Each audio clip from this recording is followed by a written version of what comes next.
roll into town, and they're playing some pretty good baseball. They're not 100% healthy, but nonetheless, here we are, another Padre-Dodger matchup.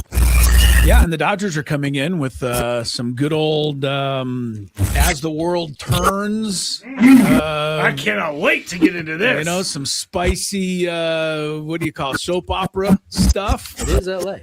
Yes, Shohei Ohtani. This is usually reserved for the Lakers. This isn't usually a Dodger thing, but we got a little... you got to give Dalton Rushing credit. I mean, he's going where no man has gone before. He really is. And he does it, like, every day, it seems like.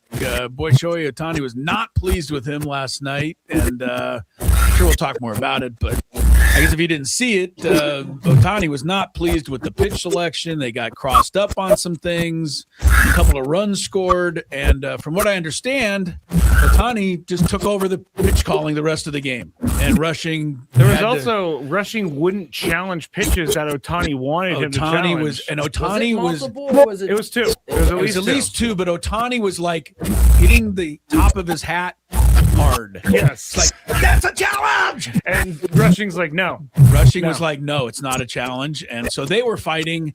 The umpire didn't know whether to challenge it or not. So anyway, the Dodgers won, and their soap opera will be coming to town this weekend. But yeah, the Padres, I don't know. When we showed up Monday, right, for work, anybody bring their broom with them? I'm not thinking anybody was expecting a sweep. In fact, things have been so poor lately, Tony. I think people are like, well, let's just make sure we at least get one against the Braves. Maybe we could win the series. I don't think anybody was thinking sweep. So, yeah, good deal. That was done in the first two games. The series was done. Right, At that point, yeah. Padres took care of business pretty quick. Yeah, man, I don't think anybody had – I typically don't travel with a broom, so – No, I know. I definitely didn't have one. Really? You don't say, huh? But you don't say. It was a nice surprise. And I think the best part of the three games is that outside of the terrific – they won in three different fashions. Yeah. I got a terrific pitching performance from Michael King. I think that was a great sight. The following day, the offense had to – not only the offense, but the bullpen and the offense had to kind of dance together in order to get that win. And then, it was just kind of an all-around good game last night's game. Well, look, I mean, you never know, right? It was J.P. Sears, right? He pitched well. I mean, it wasn't perfect, but, hey, 5 shutout innings. I don't think anybody was, anybody would have signed up for that. And, look, give these guys in the bullpen credit. I didn't know who was going to be necessarily available, really. I mean, David Morgan had to come right back, gave you 4 outs last night. Wandy gave you another inning of work. And do you remember back in April when we all DFA'd Wandy? Like he can never pitch again for this team? I remember when a lot of people DFA'd. A lot of people had Wandy out the door. Sure, he gave up some runs early in the year, but he's been pretty – you look him up, man. He's been pretty tough lately. I tell you what, for as much heartache as everybody spent on Wandy in April – yeah. Both him and Morty Hone have had tremendous bounce backs, but yes, because Morty Hone was not good for a while. Right? Look where Wandy's numbers are. He's like below a 2 right now. Yes, he was 1.8 something on the ERA. Morty Hone is still working off the issues he had April. He's down to like a mid 3, but his whip is under 1 now. That's the point. Is right? He's not giving up anything. Neither of them are giving up anything, and I would venture to say Wandy has had the best year out of the two, virtually, how the numbers look at this point. No, give him credit. And, we don't like to be patient. And we lead, we sitting here. Some of us don't like to be patient. Yeah. Okay. Scraby and I don't like to be patient. What are you talking about? I'm so patient. Tony tells us, hey, it's a long season. And it's still a long season. There's although the halfway point will come Saturday, right? The 81st game is Saturday. We're getting there. So we're finally coming up on the actual halfway mark. But and then to finish, Jason Adam, I don't know if you've talked to him, Tony. I certainly haven't had a chance to, and I haven't heard him really discuss it. But he's not the Jason Adam that I've seen, the first couple of years here. Now maybe it's still coming back from that injury. I mean, it used to be when he went out on the mound in the 8th inning, you could book it, man. It was 3 outs, 6-7 pitches, inning over. He's had to use a little more guile this year. He's given up some home runs lately. you give him the lead in the 9th inning last night. It was good to see him get a quick 1, 2, 3. And, hopefully that'll get his confidence back a little bit. Because even as good as Jason Adams is a pitcher, it's got to shake you just a tad when you give up a couple of long home runs and lose ball games. So that was a nice save opportunity that he converted as well. Jason hasn't looked as dominant. Right. It's his fault because he's so good when he's on. The guys are having a little bit more success, but ultimately he's still getting the job done at a pretty high clip. And so I think last night was good from the standpoint as he had to do the big inning, which was the 9th, and did it with kind of light work. Cruised right on through. Yeah. It was good. It was a good series for the Padres. And so they get this off day. And then after that, we're going straight to the break. No off days. We got to roll all the way through.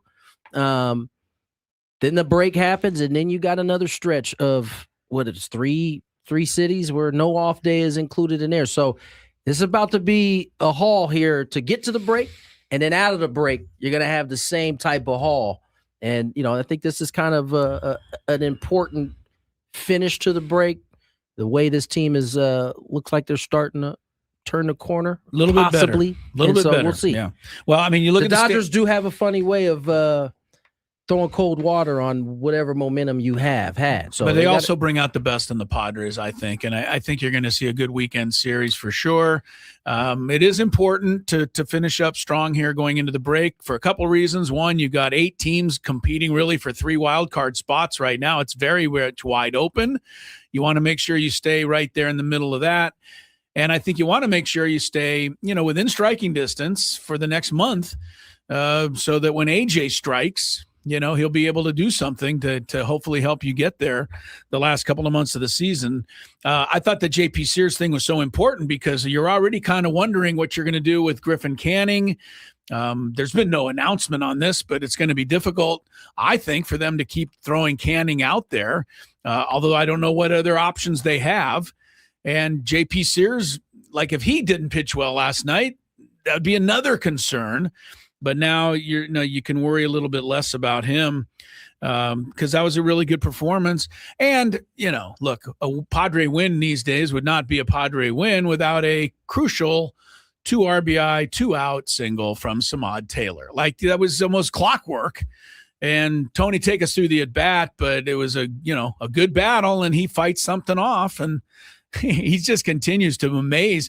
He has to be the Padres Player of the Month for June, if there is such an award, because he's just, he's been beyond anything anybody could have expected.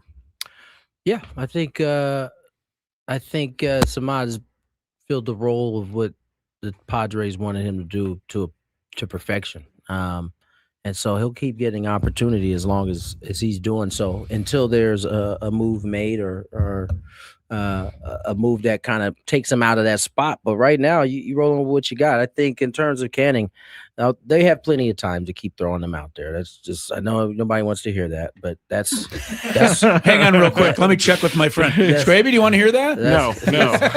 That's what it is. He has, let's see, let me go back. Look how many starts he's had so far. 10. 10. He's got 10 starts. Yes. And he's made all of them during the big leagues, so I think it's just, you got to deal with what you got right now. And I don't think he's going to be a 2/3 of an inning pitcher every time he goes out. I just don't. Well, he certainly can't be that. The only other thing I see could potentially be an option is Herman Marquez, who's starting to pitch and has thrown 4 starts down in AAA.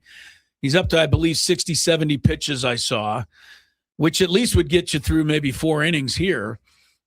Which is probably not what they're, ready to put him out there for.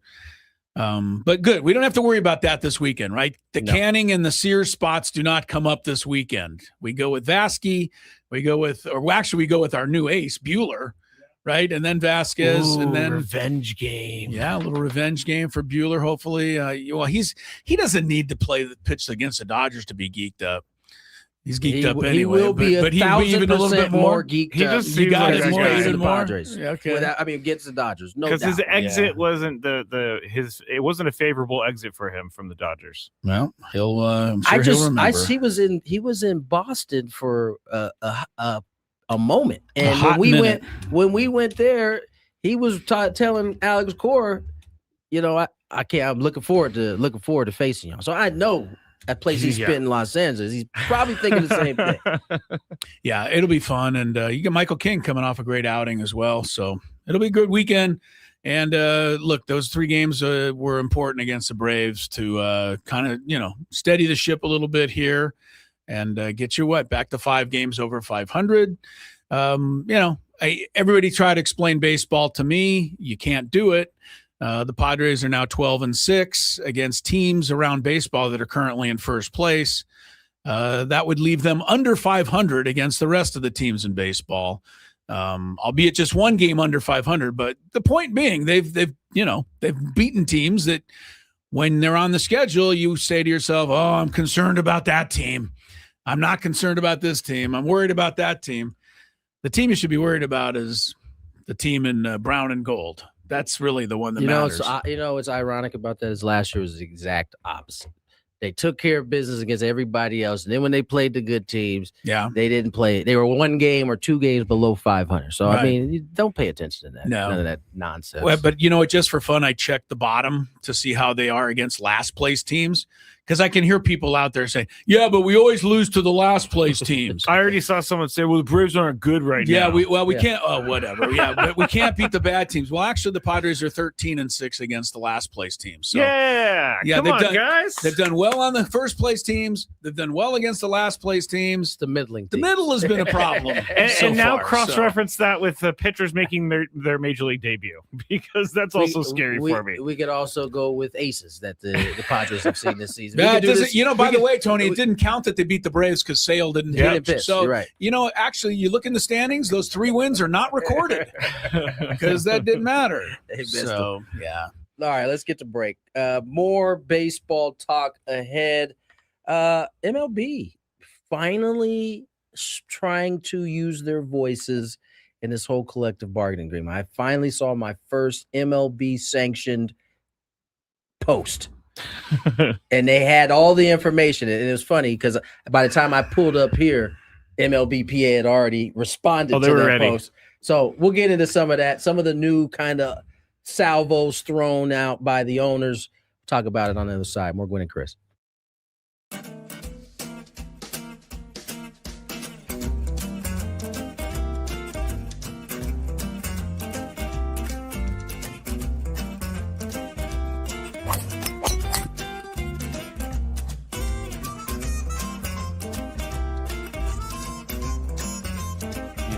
Things. It even tells you, hey, there's a canyon over here. Don't hit it here.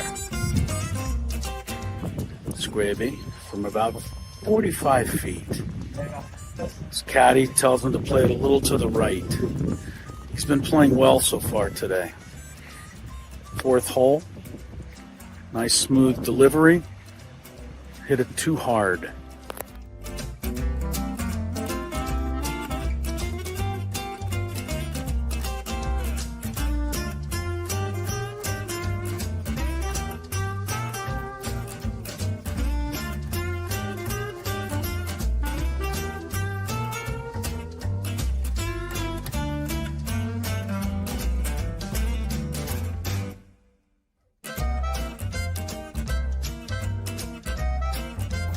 Sasquatch.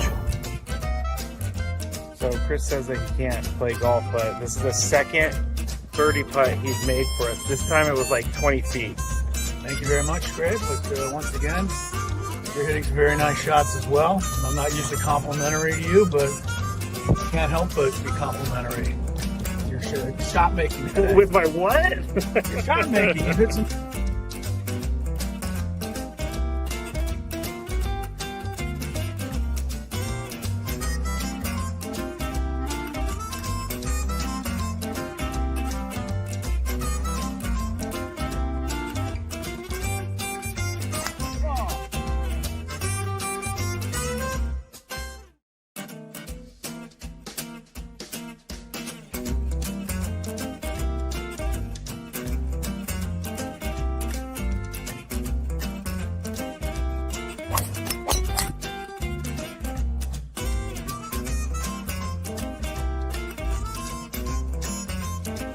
these things. It even tells you, hey, there's a canyon over here. Don't hit it here. Scraby from about 45 feet. His caddy tells him to play it a little to the right. He's been playing well so far today. Fourth hole. Nice smooth delivery. Hit it too hard.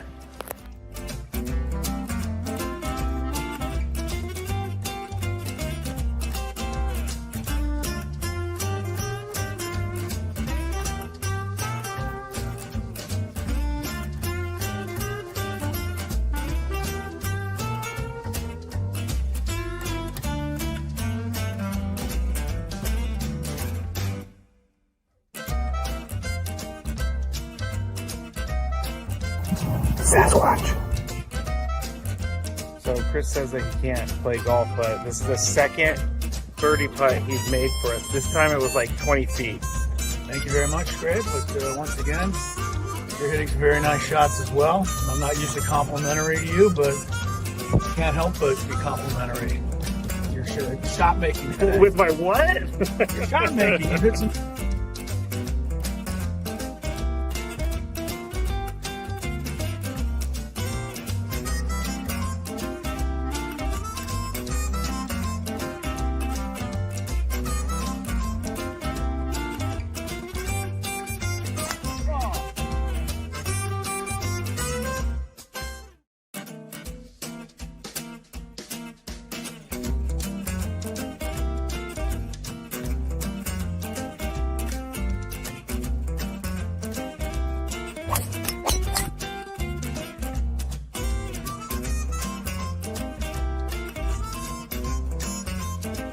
These things. It even tells you, hey, there's a canyon over here. Don't hit it here. Scraby from about 45 feet. His caddy tells him to play it a little to the right. He's been playing well so far today. Fourth hole. Nice smooth delivery. Hit it too hard.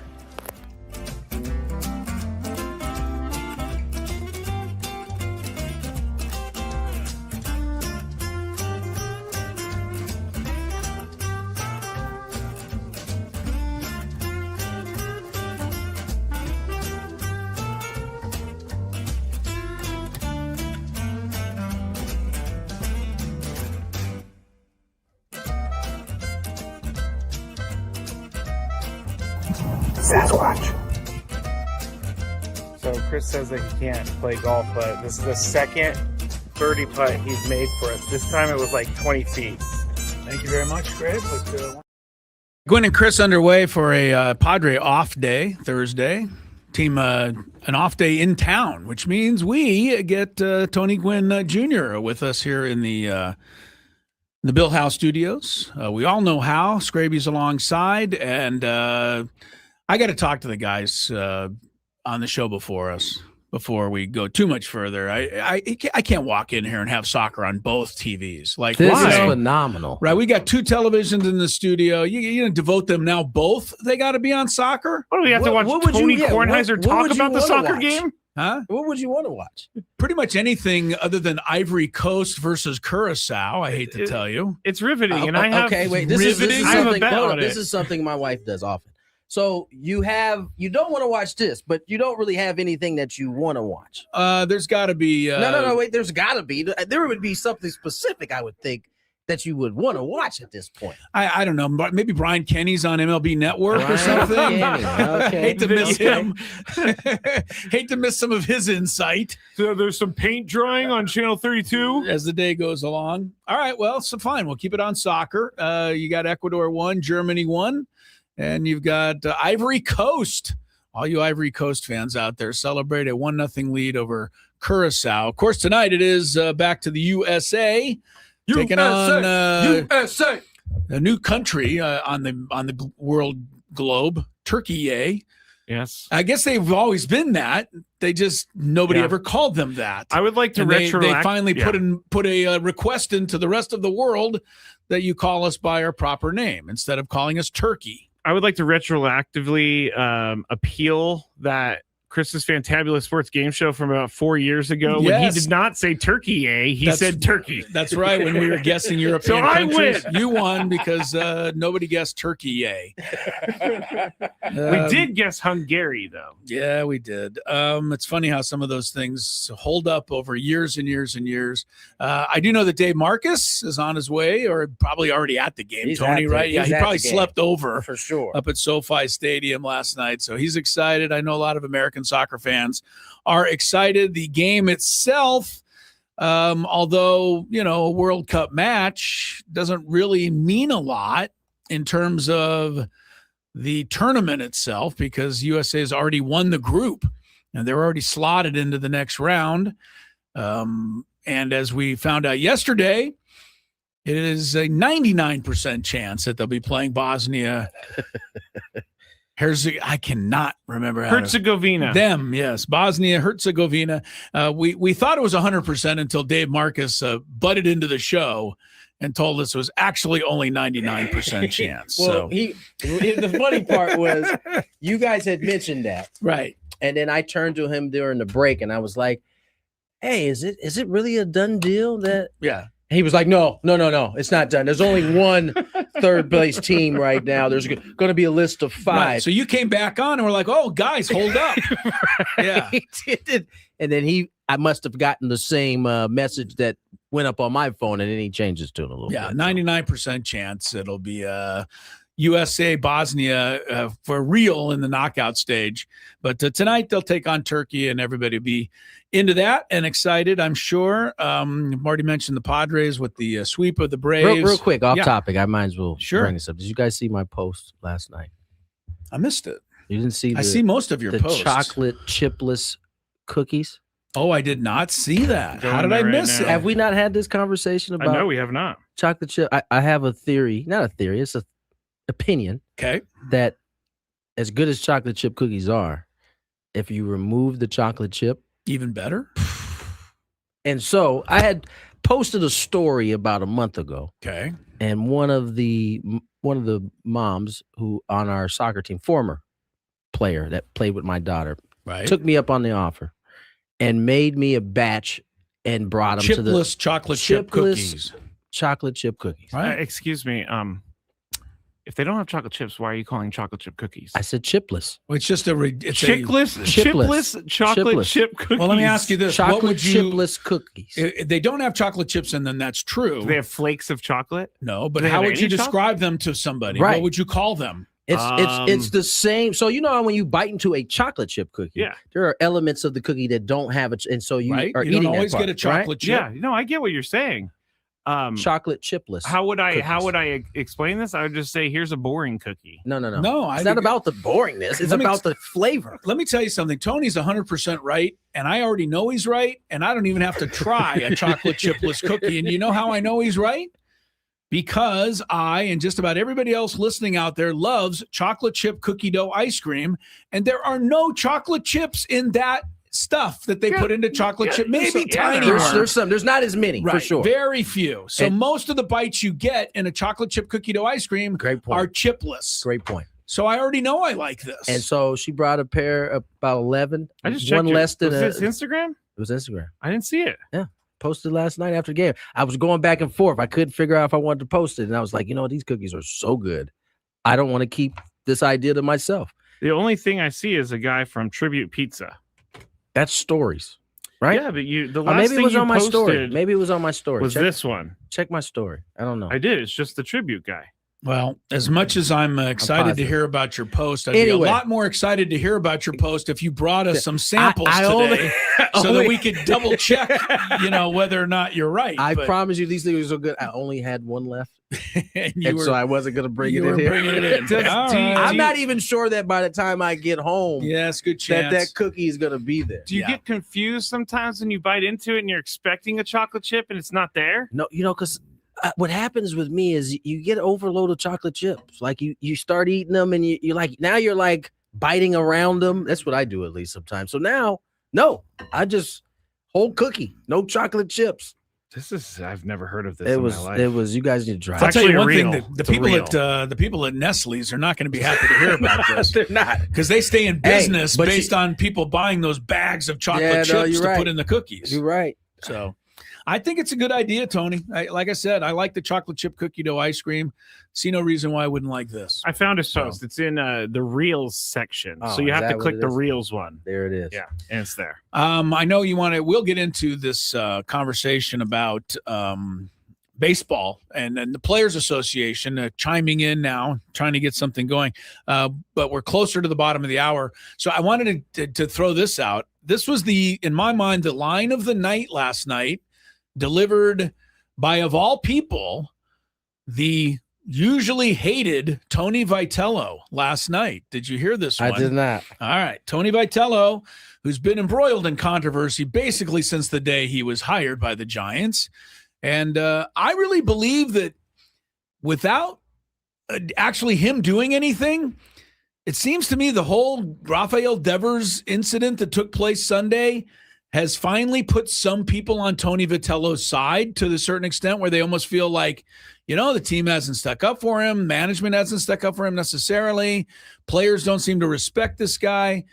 Well, the whole thing, and Vitello did, I think, the only thing he could have done was to defend Devers, even though he had to know, like the rest of us, that his behavior was not really warranted.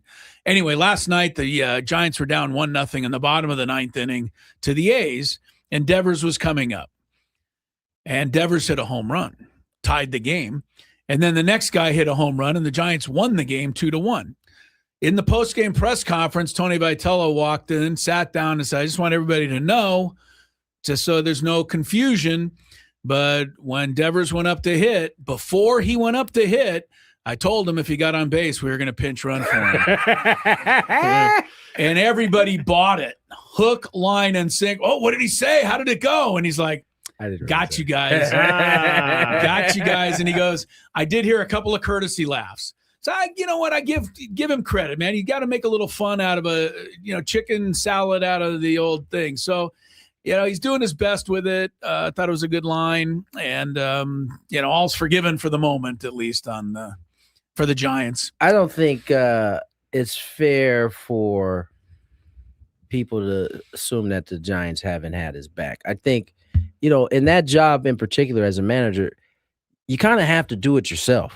You know what I'm saying? And I think to me, Tony has shown the ability to try to make fun of some of the previous situations. He just missed on the joke, I think. And so it comes off a little different. This one, he nailed. It was a good opportunity to go right back to something that had just happened. It was already ending in a positive way. And so, yeah, I don't think he has been unwilling or hasn't tried to do this in some of the other times. I just think it hasn't landed the same way it landed last night. So kudos to Tony. I hope it's turning for him a little bit. I feel like in my mind it's turning for him. I felt like I was anti-Tony Vitello the whole way. And now I'm not as anti-Tony Vitello. I will say anymore. The same. I've had a little bit of more respect for him in this situation. I don't know if I was anti. I just wasn't sure it was going to work. But I'm still not sure. Yes, it's still up for debate. I was hoping for the downfall this entire time. So this is Gravy, why would you hope for another man's downfall, man? I don't understand. Because misery loves company. My mom used to say that to me all the time. Enough said. If he figures if he's got to be as miserable as he is, Tony Vitello has to be as well. Misery loves company. That is very well said. By the way, the Big Five yesterday, I will admit now, because I'm a big man, that I completely lost the Giannis battle. In the Big Five. There was a Giannis battle? Yeah, remember when I was trying to argue that they were going wherever they wanted to go? That's right. I don't think that was really much of a battle. I got a few messages saying, dude, you made yourself look really stupid. And I said, don't disagree. You made the point for Chris and I while arguing against Chris and I. But the best part was that you pointed it out and he didn't see it. I saw it. I just decided to plow through it because I was already there. I was already there, so I had to plow through it. But I will admit, that was not the smartest moment. Well, it happens to us all. There was a big trade in the NBA today, by the way. Yes, if you missed it, LaMelo Ball on his way to Minnesota to play with Ant-Man.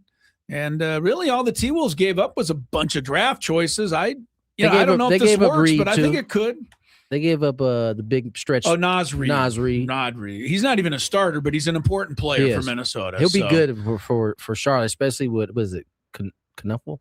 Oh, Cade Kneppel. Yes. And the other guard in Charlotte now will be Kobe White, the guy they got from the Bulls who re-signed today with the Hornets. We'll wrap up the NBA draft. We'll get Tony's take on the Laker draft picks. Oh, they didn't have any or didn't take any. The only one they took, they traded. So, no. They took one? Mm-mm. No, they got the guy from Spain, and he immediately was shipped off somewhere. They got New York's pick, first-round pick, out of Houston or out of Baylor. Oh, well, all right. We could go online and check. Well, I will. If I'm wrong, I don't mind being wrong, because if you look at the drafting selections, every player in the second round was picked after 12 trades between 6 teams. They don't do a good job of to try and figure it out. Who's traded their picks? So I get why you might have said that. Might have overlooked it. All right, we'll get to that. And we got Sports Court. We got Keith Costigan a little bit later to talk about tonight's big USA soccer match. Sit back, relax until 5 o'clock. Gwynn and Chris.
We are here.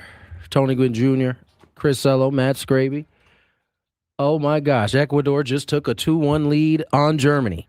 Wow. Upset brewing in the 77th minute. Thank God we got both TVs tuned in. Meanwhile, in the same group, the team behind Germany, Ivory Coast, is ahead 2-0 on Curacao. So some drama happening here on World Cup Day. I don't know what day. Hold on a second while I move up to the edge of my seat. Wait, can you help me get him off his pretentious couch over I don't here? know. He's been on it for a little bit. Like, so, he keeps saying how great the World Cup is, and he goes, well, I it's hate so watching boring. it. I hate watching it. Why would anybody watch this sport? This is what you call straddling the fence in a major, major way. All right, listen, I would love to keep talking World Cup, but these wigs are itchy, and so we need to get to Sports Court right now.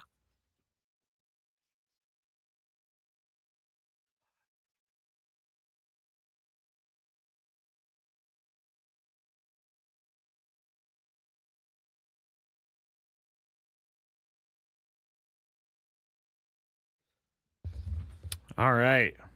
I do love a good international competition. Yeah, man, especially when some of these teams ain't supposed to be winning are winning. Yeah, that is true. All right, Sports Court. We haven't done it in a little bit, so we're actually going to deal with real life Sports Court issues today. I don't know about that one. I don't like that. Well, if you like someone punching Caitlin Clark in the throat, then you would like this next Sports Court. Don't like that. Okay. So Alyssa Thompson of the Phoenix Mercury has been suspended one game for I guess Caitlin Clark went to the floor. They were kind of fighting over the ball. She roughed her up. And then she when went she was, out of her way to rough her when up. she was getting up, she pushed down on her throat with her fist. That was a little aggressive. No, it was. She also almost stepped on her and kind of over her, but made it flexed on her a little bit. She did a lot. The coach of the Fever was like at a loss for words. Yeah. Like, what are we doing? Because there was no foul called. So it's and Tony's can day. can I defend the officials for a second? Sure. I can't. All three. I was about to say, hang I on can't a wait second. to hear this one. All three of them said they didn't see it. How did you not see it? There was a huge commotion around the ball. Everyone's on the floor. Usually that's what you're looking for when that kind of thing. What were you looking at? Yeah. Like all three of them said, well, we just didn't see it. We couldn't call it. How did you all miss that? Anyway. I guess my question here is the WNBA doing enough to protect Caitlin Clark? Well, I don't think is I that don't a sports court, or it sounds like a Big Five That does question. sound like a Big Five question. Trying to work it into Sounds like a Big sports Five court question, here. actually. Yeah, Good call. You know what? I got to rethink this whole thing. Should Alyssa Thomas be suspended, Yes. Tony? Yes. Yeah, should we string her She up? absolutely should be. I don't think she should be Wait, strung stop up. saying stuff like that. I think. Taken out into the city. Never mind. Go ahead. Yeah, I That's a think good you- call. I think That's you a should good stop. call. I'm I going to think stop you should falling stop. behind. I think, yeah, she should have been suspended. She went out to, I think she tried to rough her up. She was on the ground. She saw a chance to maybe get a little extra, oomph in on her throat while she was down there, and she got caught.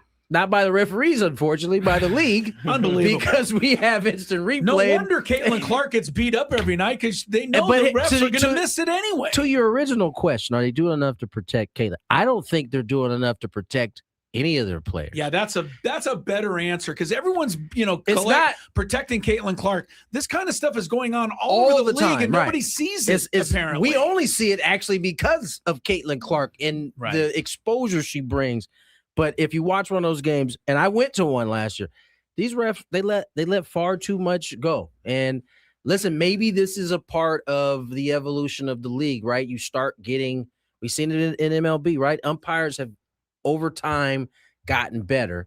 You hope that that's the case. Same with the NBA. They are a little more sophisticated in how they go about it. Remember, in the 80s, 70s, 80s, a lot of brawls, a lot of hard contact. They made an adjustment. I don't know that the league, and I'm talking about the W, has the level of officiating that is needed at that level yet. they honestly, as an aside, the WNBA would do better to hire us in the San Diego County Refs Association to go in and do those games over the people they bring in.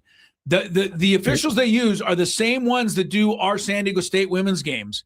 and they can't even follow those games. So they're putting them in the WNBA. The WNBA just needs to find a better level of official, and they need to find it fast. That would be the ruling that would come from my court on this one. I think they need to, I don't know, start recruiting, start making officiating a thing. That there are camps for MLB officials who want to do that. There has to be a whole level of NBA refs who didn't quite make it to the NBA. They're just below it. For sure. They ought to go find money and get them and bring them in and at least have that level good of a ref. Because you do need to be protecting the likes of a Caitlin Clark for sure. And your better players in the league in general, because that's what's going to sell Kelsey the product. Plum's been getting this. Angel Reese is involved every night. But you're right, Tony. It's all over the league, and then they're palms up. We all missed it. It's just not a good enough excuse. What was the last one you said? I saw Angel Reese get her neck chopped off on one play, basically, and there was no foul. I don't think anybody saw it. She was in tears. She was so upset about it. And that's Angel Reese, so that tells you. All right. Do I have a ruling? That was my ruling. That's fine. The league needs to do better. Yeah, yes. All right. So Dodgers catcher Dalton Rushing and Shohei Ohtani got into it a little bit yesterday in the second inning. There were some, I guess miscommunicated pitches where Dalton Rushing thought it was a curveball coming, but Shohei threw a fastball. Stuff like that, to the point where Shohei Ohtani actually started shaking his head in disbelief after Rushing would not challenge a pitch that Shohei wanted to challenge. So when they got back to the dugout, Freddie Freeman, Dave Roberts sat and talked with him. And here is what Rushing had to say about the incident after the game. Dalton, I know, was a frustrating second inning. When you look at how just you as well as Shohei were able to reset and get back on track, how would you just describe handling that for yourself personally? Yeah, I thought he did a good job. I didn't do a great job. Start to finish. It was pretty embarrassing. Thankfully he's as good as he is, and he could take control of a game. It's pretty embarrassing.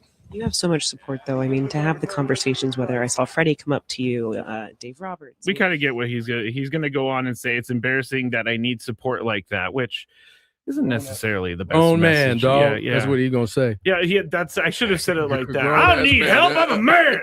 I'm 40.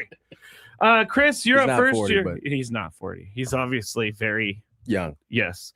Chris, does there need to be any form of punishment for Dalton Rushing here? Not yet, but he better stop showing up in my courtroom. Better stop Like, showing honestly, up. a lot of it's just about every week that he does something that is bordering on embarrassing. Dave Roberts is continuing to support him, and I believe in Dave Roberts in the sense that, this is a kid that is just learning. I don't know why a lot of this stuff he didn't know already, but it's pretty clear that he didn't. The way he's behaved, it all started with the tag out at home plate and, screaming as he went off the field. And there's been 2 or 3 other incidents. So it's become a little bit of a pattern. But, I think the Dodgers need to stick with him, stick behind him here because he's got some talent. And I do think when you look, there's a lot of guys that wouldn't have done the interview after the game, right? After that, like you're embarrassed out in the middle of the field, guys shaking you off and you're arguing. Everybody knows there's a problem and you stand up and answer questions. Tells me that I think he wants to do better. So it's, I'm going to give him the benefit, even though he's on the Dodgers.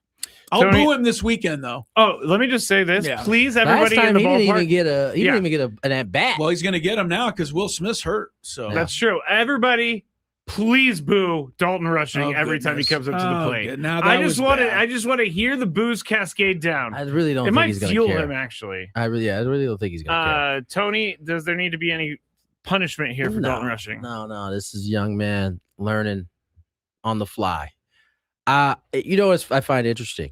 A lot has happened. Ohtani's giving up runs. They're bickering about it. He crosses him up. No one made the assumption that Ohtani did it on purpose, though, right? Like he just crossed him up and the breaking ball got away from him. Is it possible that Ohtani made the mistake? I don't think so. But, I don't think so. He said Dalton wanted a breaking pitch, and then there was a fastball, and so I thought I said yes to the fastball. He thought I said yes to the breaking pitch, and that's where the miscommunication went. Right. By the way, Isn't rushing that kind of went. what Fromber did last year. A little bit, a little bit. Just saying. No, we're not giving Fromber Just the saying that. break. Sorry, Tony. Good. You've been trying to protect Fromber for a No, while. I know. You got your read Crazy on him already. Fromber. It's Yeah. all good, even though you never met the dude at all. But it makes perfect sense though. Can I just say it's really funny when Chris has to like part his hair, his wig hair? I hate this. Real quick, I think ultimately though, this is good for Dalton. He's gonna learn, and he should be happy he had Ohtani out there because, Ohtani is such a don't want drama issue. I think this could have maybe escalated. Kersh used to get upset at times when the communication wasn't right, which is why he loved to pitch to AJ Ellis for so long. He knew He knew he didn't have to worry about it. And that's the one thing I'll say about starters. They don't want to necessarily have to call their own pitches. They like to just go off of their catcher. And so as a young catcher, this is something that happens often. I think Dalton has made headlines prior to this, so it's a little bit more blown up than it normally would. When I saw the headline this morning, I was like, yes, Well, yes. Look, Sports Talk Gold. I will say Dalton Rushing went to Louisville, which is the same place Will Smith went. Louisville. Oh, wow. So whatever they taught Will Smith how They knew he to was gonna do behave, that. they forgot to teach Dalton Rushing. By the way, he shouldn't feel like he should want as much help as possible while he's Don't be embarrassed about asking for Come help. on, That's man, actually like- the best thing that you could do for yourself. in that locker room. Yeah. What do you got Hall of Famers everywhere. Why wouldn't you ask for help? He made it seem like I'm a man. I can't do that. I'm a murderer. Nah, All get your right. help, bro. Yeah. The next one Woo, we're this going to wig talk is about. hot. I know. You guys can take him off if you want. No, that's not true to the segment. You guys hear what Terry Arnold? What happened to him? Lions cornerback. Stupidity. So he was arrested in Florida. Stupidity may cost him like the rest His of his life. life in jail. That's a well, little scary. first I should say that he says this is a big misunderstanding. Right. But he So is yes, 23 he's years innocent old. until proven guilty. He but is, and we have to think that way But because he of is, stories he- lately. Let's be honest, he's in a lot of trouble. Yeah, because he was arrested in Florida on Wednesday. He's expected to be charged with felonies, including 4 counts of kidnapping and 4 counts of armed robbery stemming from an incident that occurred in February. He and some friends were staying at an Airbnb in Largo, Florida, and during their stay, they left the house. A burglary occurred. Multiple items were stolen, including $100,000 in cash. Why do you have $100,000 in cash in your house? Keep going. $80,000 necklace, $250,000 in property losses. So he's been arrested for this. They're saying he could face life in prison. Okay, if wait, you didn't convicted tell of the these. right story. But the No, way you I'm gotta not tell- knocking you you, got- but the way you just said it made it sound like he's the guy charged with the robbery. What he's charged with was getting back at the guys he Retaliating thought for- robbed Okay, him. Right. that is true. I should have said retaliation. Okay, so and reading a little further, Scraby, apparently he wasn't even there. He wasn't. No, he was on FaceTime getting updates He on was his way Zoomed there. or FaceTime watching the people Beat him up. they say he hired and came together who tied up these kids, beat them up, et cetera, et cetera, et cetera.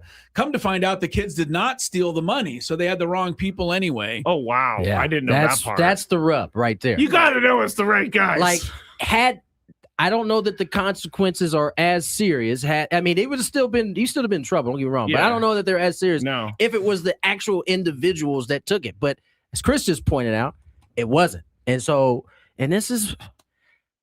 Go ahead, finish your thing. Go Well, ahead. Chris is right. That was an important part of the It's story. That he was. it is the story. Yeah. So basically, the Lions said they're aware of this. Now, the prosecutors in Detroit, or where he was arrested, want him to stay in lockup until his court They date, want no which I bail believe at is all. June 29th. Yeah, they want no bail set at all. So And they're going to argue for that. the Lions have said they're looking into it, but no further comments. I think Chris is up first. Doesn't matter. It really It does. It's doesn't probably gonna be matter. the same answer. Should the Lions take action now? Now, I don't think so. For a couple of reasons. They don't have to stand up and applaud and say what a great guy is and get behind him 100%. because I think that could end up making them look a little bad if it turns out that, he was really responsible for this horrible crime, which does carry with it potentially a life in prison sentence. But, if they find out that he had nothing to do, because what he's saying right now is the guys who did this have been arrested and are making stuff up about him to make themselves, more lenient on what they were doing. Yes. So right now, the evidence against him, apparently, from what we know, is coming from people who actually did it. Oh, it's testimony. Yeah. It's all testimony. I'm reading the lawyer's statement. Right. Yeah. But what I'm saying is that testimony is coming from people that have every reason to put more blame on him and less blame on themselves. Absolutely. So he's saying, and his lawyers are saying, hey, he didn't have, anything to do with this, and they're putting it on him. So let's wait. The Lions don't have to worry, because if he did this, he's not going to, the Lions aren't going to have to worry about whether he plays or is part of this team, because he's not going to be available anyway. Here's the deal is, and he knows the guys that are now accusing him of doing it. Right. And I'm just saying, he lost a lot of money in that thing, and the robbery. In that robbery. And so for me, it's hard to believe that. It's not hard to believe, but I could see a scenario in which he was furious about something. And the question is, how far did he go? Yeah. To say he had absolutely nothing at all to do with it, I think it's a little far-fetched. But it doesn't then mean that he then said, hey, I'll pay you guys or whatever it is to go do that. Yeah. But he was the brains behind this, and he was actually just directing. But if he was on the Zoom, on the FaceTime, directing them what to do, they should be able to. Yeah, you could. FaceTime should be able to find that. Right? I don't know that that you can't it's hide. Probably recorded somewhere. I'm saying you can't hide FaceTime. You can't hide Now, FaceTime. listen, Apple is pretty strong about not allowing law enforcement to get into their back files. So who knows? We'll see. Come on, Apple. More Gwynn and Chris on the other side.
Graby said that he just cannot believe what's going on in the soccer right now because it looks like the entire country of Ecuador is crying.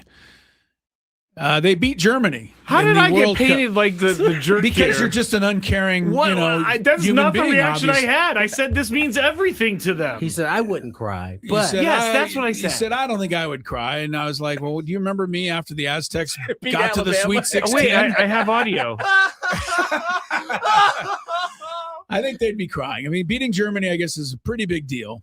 All three teams advanced: Germany, Ivory Coast, and Ecuador. So in the end, it's not a loss that hurts Germany, but you should see the reaction of these people from Ecuador. It's actually great to watch. good for them, man. It's great to watch. They just won it 2-1 in the World Cup. United States plays Turkey tonight, or Turkey.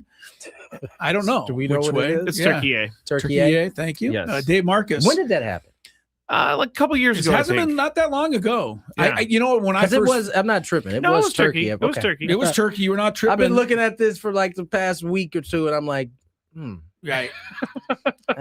maybe I've been just messing it up. Well, all these I years. think I'm, the first- I'm prone to mess up a name. So You I- have been known. The first reference I saw to the name Turkey was when they announced who the United States was playing in the World Cup.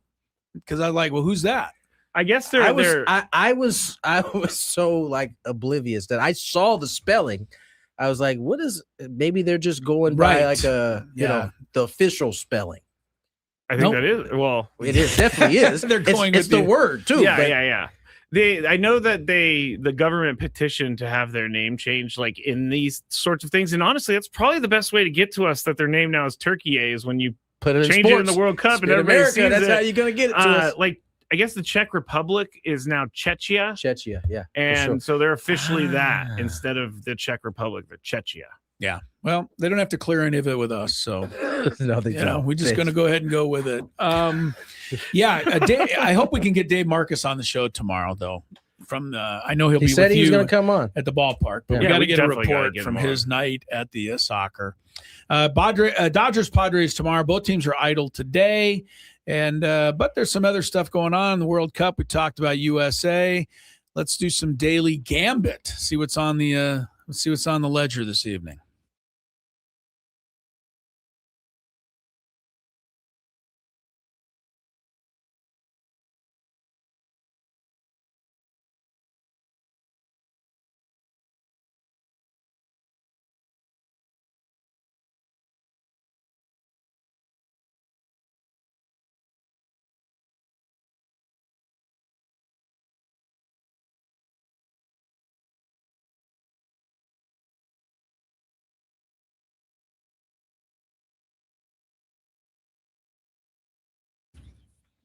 Daily Gambit is our daily sports betting segment here on Gwynn and Chris. Please, everybody, gamble responsibly. I told Chris this yesterday, but we have a new entrant possibly into the prediction market.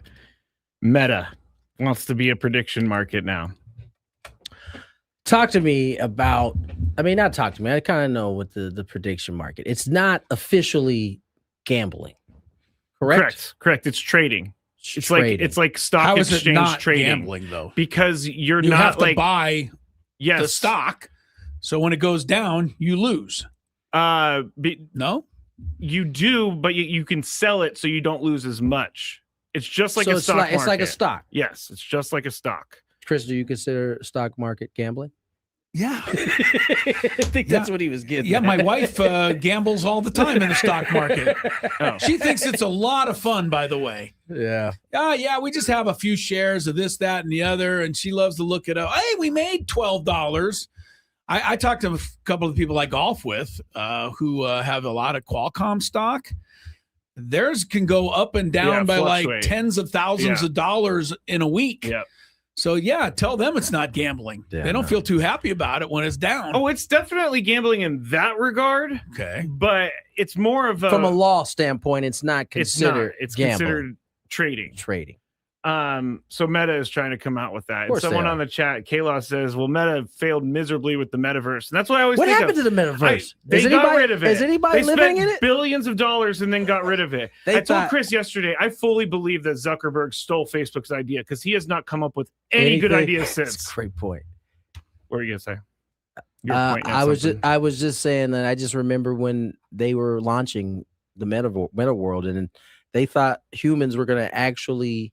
Yes, I know there were some that were looking forward to it, but it wasn't enough. Clearly, they're still in the metaverse waiting for everybody to show up.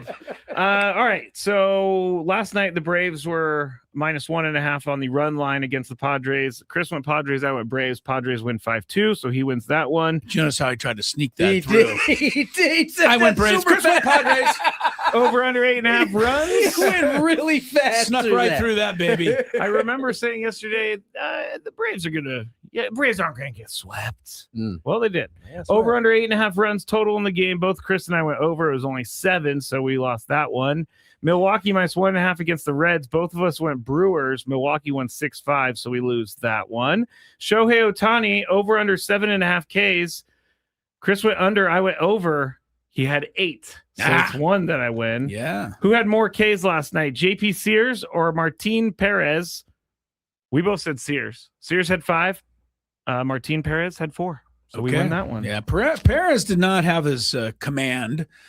Part of it, though, the Padres made him work. They did. So, give them credit, too. He was behind in the count all day, and that hurt his cause. Indiana Fever -8.5 against the Phoenix Mercury. We both went Fever, and the game ended up without Caitlin Clark. She left early due to a back injury, by the way. It wasn't the throat thing. Well, but the who won this game? Oh, the Fever won 111-109. So we lose the bet, Chris. Mercury won. Okay. But either way, we lose the bet. We lose the bet. Brazil -1.5 last night. We both chose Brazil. They won 3-0, so we win. Mexico -0.5 goal at Czechia, and you went with Czechia. I went with Mexico. Mexico won 3-0. Yes, so I apologize to our great Mexican fans. I put Czechia because they had to win. Mexico had already clinched, but Mexico played like they had to win. Yes. So good for Mexico. They finished 3-0 in the group stage. Nice job. We're talking a lot about the USA and the excitement. I'm pretty sure there's probably some excitement just 20 miles south of here. Last night at the Padres game, when the team actually finally officially won, there was a huge cheer that went up in the stadium. I bet. Oh, you know what? I did see that. Yeah. I did see that. Chris Traby was asking me during the break if I saw it, but yeah. All right, let's see what we got tonight. Let's start with USA and Turkey. 2.5 goals over under total. 2.5 for the game. They're not favored. Okay. We're not doing the spread here. We're doing over under total goals scored in the match. Start with you, Tony. You get to hang around with Dave, Marcus. I'm gonna go over. You should have some insight into this. No insight, but over. No insight, but over. I might as well just say all the soccer fans must hate me already. I'll say under. Are you kidding? 3 goals? That would be like. The U.S. is what did they win their last game by 2-0? 2-0, and they won their first 4-1. 4-1. I'm going to go under because no soccer match ever has more than 2 goals. I'm going to go over. All right, you got it. All right, let's go to baseball. Yankees and Red Sox play this weekend. I'm not sure if this is actually true, but it seems to me that whenever the Padres and Dodgers play, the Yankees are playing the Red Sox. It could be wrong, but it seems right. It happens a lot, yeah. And so, even though we're going to be focused on Padres, Dodgers, and who cares about Yankees, Red Sox anymore, still a big deal. Yankees favored by 1.5 tonight in Boston. All start, and Schlittler is pitching, and this guy has been unhittable. I'll take the Yankees. Tony. Yankees. Scrappy. Yeah, Yankees. Clean sweep for the Yankees. Cubs and Mets, 8.5 total runs tonight. A couple of things to discuss on the Cubs here. Well, first on the Mets.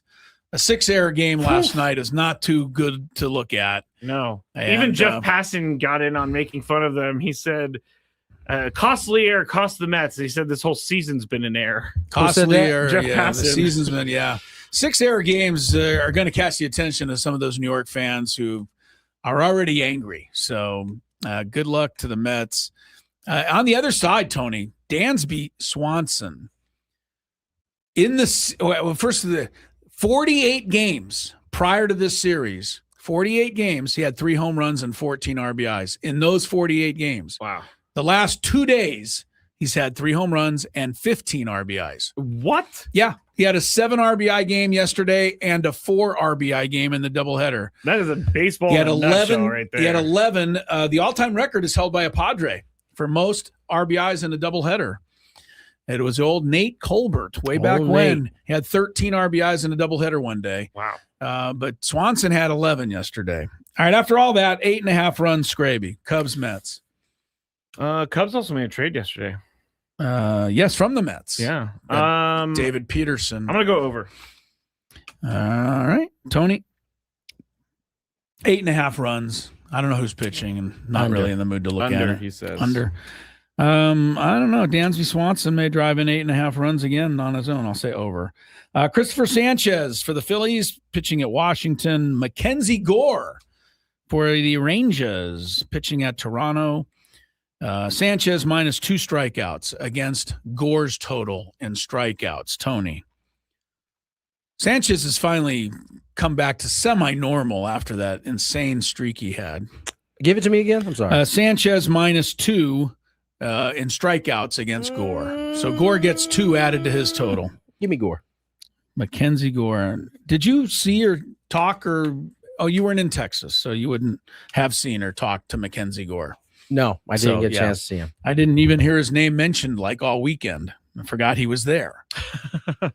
I'll take Sanchez because he's just really good. Scrape?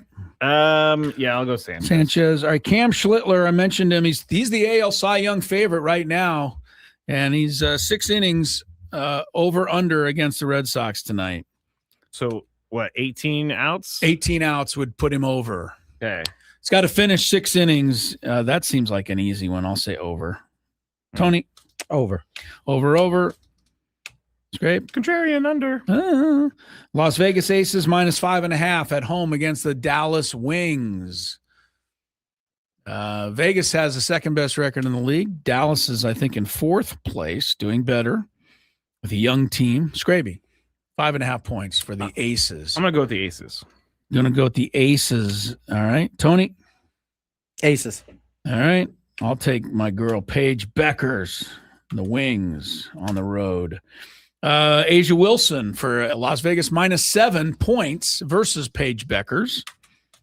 I just said I'll take Beckers, but that's tough because Asia Wilson always scores 27, 8 points. Scraby? I'll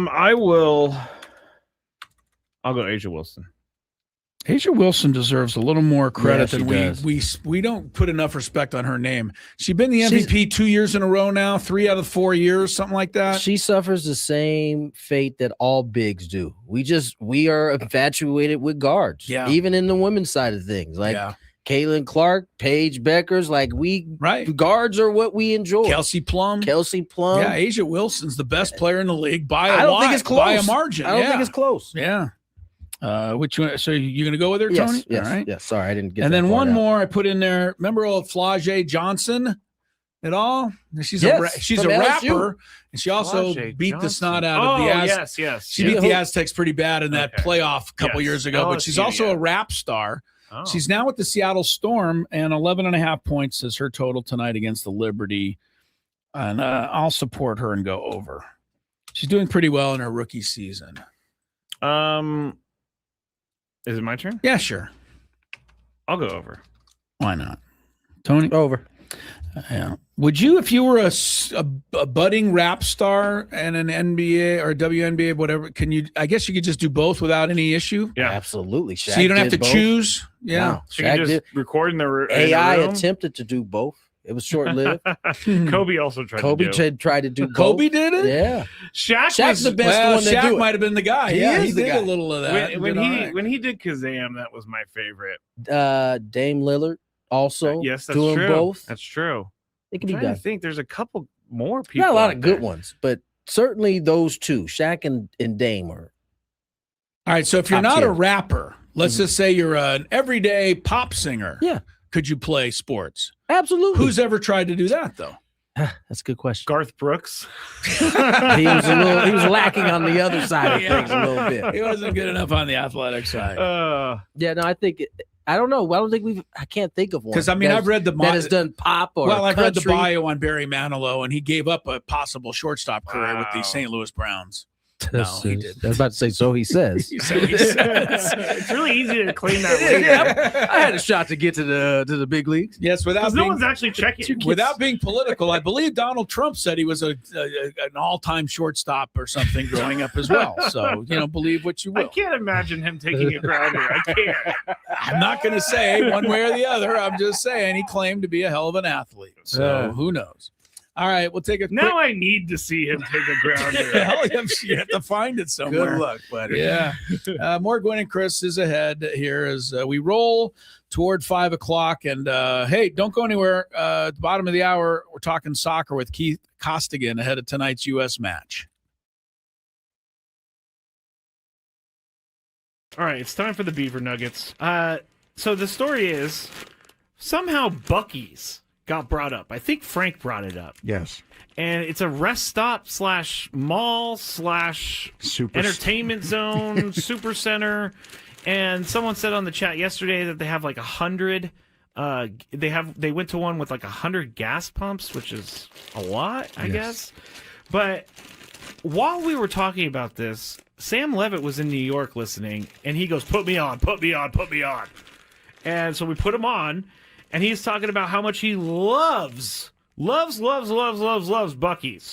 And so we got into the conversation, and it ended up being about the Beaver Nuggets.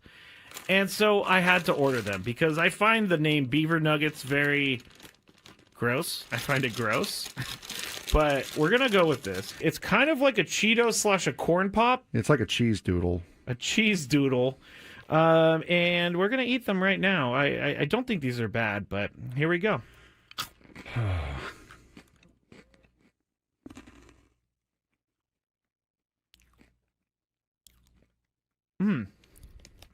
I like it. It tastes like a corn pop. I was just saying it tastes like a waffle, really. It does kind of taste like a waffle. You know what? I'm in. These are good. Yeah, I'm not. You want another one? No, I don't want another one. But yeah, I mean, it tastes like a waffle, like a waffle with syrup on it. It's pretty good. I gotta say. I'm not hating these at all. Actually, they're very good. I like this. The waffle is a perfect explanation. If you've ever had, I'm sorry, I'm talking on the microphone with food in my mouth. But if you've ever had a what is it? A Lay's potato chip that's waffle flavor. It's kind of like that. Sad Fryer says, "Are they cheesy?" No, they're not cheesy at all. Actually, they're sweet. No, it's like a hard waffle with syrup on it, with dried encrusted syrup on it. Now I don't exactly know what the puff is. It could be just fake something. Most likely. I mean, it's like caramel a little bit too. All right, I gotta stop eating these because I will eat the whole bag. I love these things. I'm gonna leave them here though because I will eat this if I go home. It's just gonna be a bunch of beaver nuggets in my bed as I sleepwalk or something like that. All right, it's time for the Beaver Nuggets. So the story is somehow Buc-ee's got brought up. I think Frank brought it up. Yes. And it's a rest stop / mall / entertainment zone, super center. And someone said on the chat yesterday that they have like 100.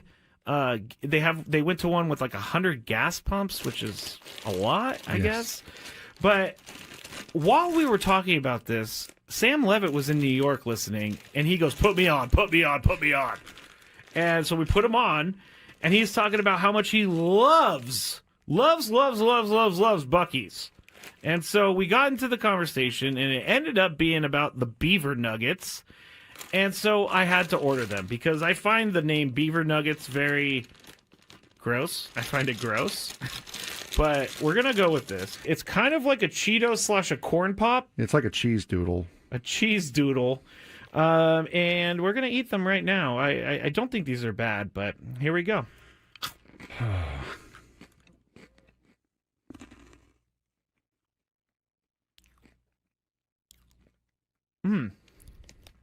I like it. It tastes like a corn pop. I was just saying it tastes like a waffle, really. It does kind of taste like a waffle. You know what? I'm in. These are good. Yeah, I'm not. You want another one? No, I don't want another one. But yeah, I mean, it tastes like a waffle, like a waffle with syrup on it. It's pretty good. I gotta say, I'm not hating these at all. Actually, they're very good. I like this. The waffle is a perfect explanation. If you've ever had, I'm sorry, I'm talking on the microphone with food in my mouth, but if you've ever had a what is it? A Lay's potato chip that's waffle flavor. It's kind of like that. Sad Fryer says, "Are they cheesy?" No, they're not cheesy at all. Actually, they're sweet. No, it's like a hard waffle with syrup on it, with dried encrusted syrup on it. Now I don't exactly know what the puff is. It could be just fake something. Most likely. I mean, it's like caramel a little bit too. All right, I gotta stop eating these because I will eat the whole bag. I love these things. I'm gonna leave them here though because I will eat this if I go home. It's just gonna be a bunch of beaver nuggets in my bed as I sleepwalk or something like that. All right, it's time for the beaver nuggets. So the story is somehow Buc-ee's got brought up. I think Frank brought it up. Yes. And it's a rest stop / mall / entertainment zone, super center. And someone said on the chat yesterday that they have like 100.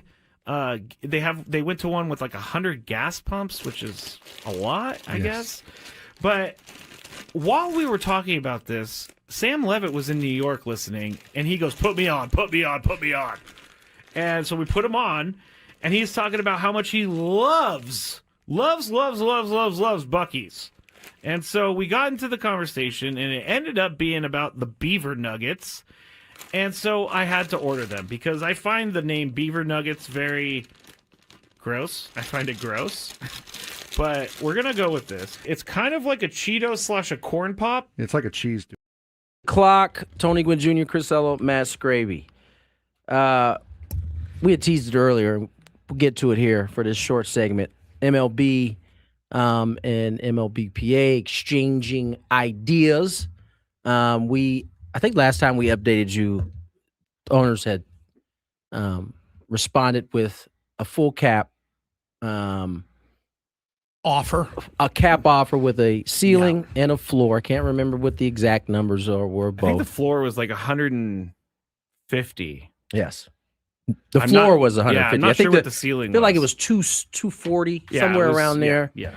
And so I had made the point last week that MLB hadn't really started like tapping into the social media side of things. Everywhere you look, you saw the argument from the other side. Well, today, about 5 hours ago, MLB finally got into the social media world. And are we talking which side of MLB, the players or the MLB is the MLB. MLBPA is the Players Association. Got it. So this is the baseball this side. Is the base. This is the league side. Okay. And there's nothing. They've added some more tidbits, but the thing that I'm pointing out is they finally have got it into the social media realm, because MLB, up until this point, was really just like promoting the game, players, maybe some stats, a video here or there. But this is the first time they actually are getting into the business side in one of their posts. Okay. And it's a 1, 2, 3, 4, 5, 6, 7, 8, 9, 10 page post that you scroll over. So they give you all of the details. Shrink it, MLB. We don't have that attention And span. Scraby brought up a good point that typically owners or leagues don't have to delve in too much. And that's the comments coming from whatever post that you put out there. Most criticism, you right? mean? Because most of it is just when you put up a post of a guy hitting a homer, it's talking about the individual player. This is about the league. And, I think a lot of times we assume fans aren't in the know, but you going through some of these comments, they certainly are paying very close attention to everything that's going on. So I'll start with some of the things that they posted. It says, we met with MLBPA today to outline the reserve system elements of our cap and floor proposal. It says we have, and then it goes ... Yeah. and it lists like 3 bullets of what they have. And it says accepted the MLB's free agent proposal, which allows players who are 30 years old to qualify for free agency within 5 years of service. So aren't we great? We took that one. Basically. Here's the second one. Proposed a historic increase to the minimum salary, $1 million minimum for all players with at least 2 years of service, and for 0 and 1 year players who accrue a full year of service. So they're going to go $1 million minimum. Is there a mention there that how much the TV revenues have gone up? Not yet. Oh, haven't got to that point. Okay. We're getting to that. No, I don't know if we'll get to it. No, I don't think they're going to say that. They're just going to say how much they're giving. Propose the elimination of deferred compensation. This is something that taps into a little fan heart here. No contract will be permitted to include deferrals. We also ... 2 bullet points. Okay. Accepted the MLBPA's proposal to eliminate qualifying offer system. Remember, the qualifying offer has to go out to a player. He doesn't accept, the team gets, depending on where you're at in standings, you get said pick. Okay. We also proposed the creation of a cornerstone player. Advantage for teams to retain their own star players through a maximum contract length and salary, similar to the NBA's bird rights. Players can re-sign with their existing team for the additional year and more money. Okay.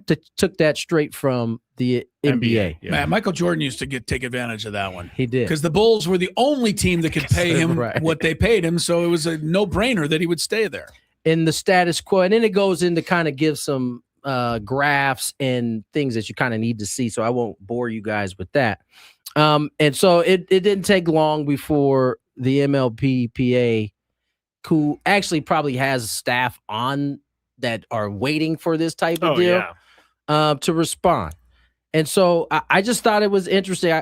We don't have as much time to get into the MLBPA stuff right now, but I just thought it was interesting that today was the first day we saw Major League Baseball get out there and kind of, I don't know if this was testing the waters, but they finally are getting their message out there a little bit more, a little differently than they have in the past. Would you like it if I cut through all of the menagerie of crap they've spewed there and try to break it down to simpler terms for everybody? Go for it. All right, here's my shot at that.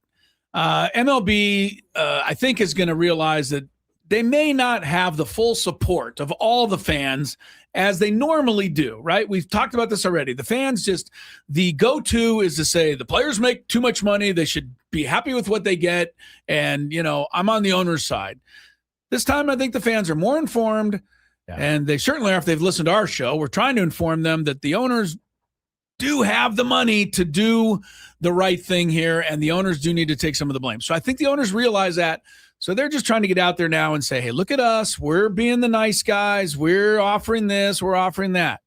However, you and I both know, Tony, I think even Scraby's aware, until the owners say we don't need a salary cap, then all the rest of it doesn't mean a hill of beans. Yeah. Because that is the one issue that's going to hold it up. You know this. I know this. It's like either they say no salary cap or the players say we'll take a salary cap.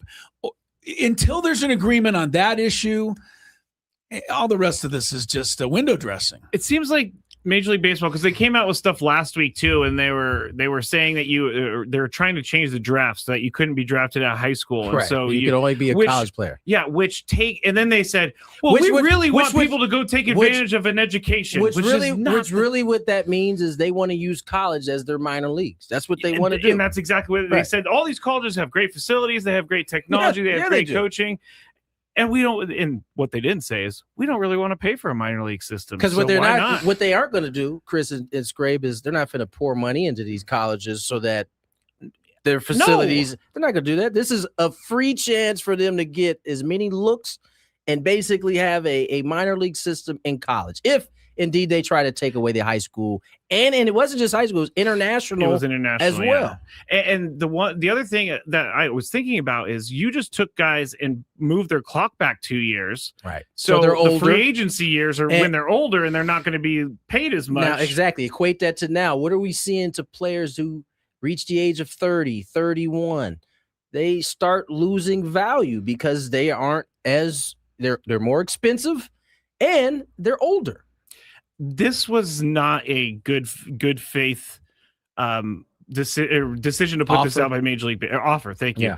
This was a very, very dark I just think and disturbing. I think it's just offer. I think it's important to remember that this is all these proposals are all still based off of, as Chris said, a cap and floor. And so they're gonna come off a little wonky because it's within that, context. Yeah. So I don't know. We'll see more developments as we go along. All right. Let's get to break. Are we doing guests? Keith we got Costigan. Keith coming up, huh? Yes. All right. Keith Costigan coming up here when we return. More Gwynn and Chris talking some World Cup soccer on the other side.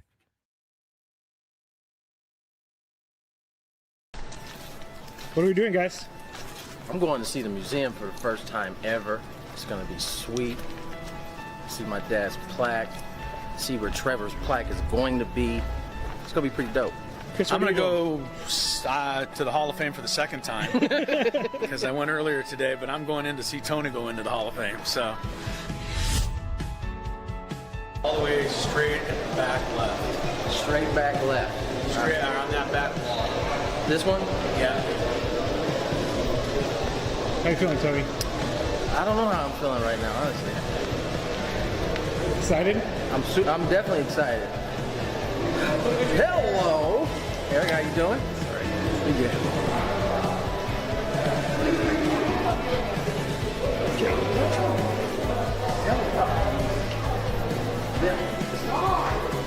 Wow. Just like I told you, next to the famous Barney Dreyfus and Leslie Wilkinson, whoever they are. That does look like them. I know. It's a good shot. They don't do them all that great. That one's good. Really good.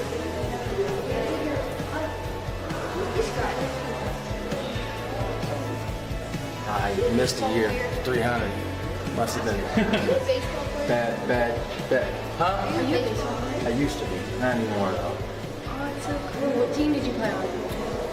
I can give you a long list of them. Brewers, Padres, Dodgers, Phillies, Nationals. What position did you play? I played outfield. This was my dad.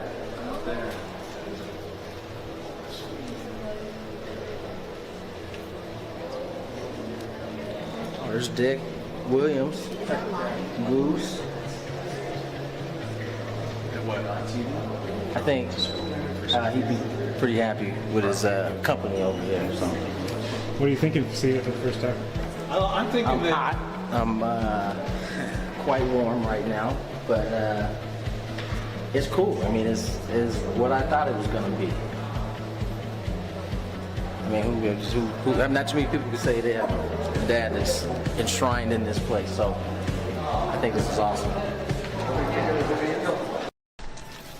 What are we doing, guys? I'm going to see the museum for the first time ever. It's going to be sweet. See my dad's plaque. See where Trevor's plaque is going to be. It's going to be pretty dope. Chris, I'm going to go to the Hall of Fame for the second time because I went earlier today, but I'm going in to see Tony go into the Hall of Fame. So all the way straight and back left. Straight back left. Straight on that back wall. This one? Yeah. How you feeling, Tony? I don't know how I'm feeling right now, honestly. Excited? I'm definitely excited. Hello, Eric. How you doing? Pretty good.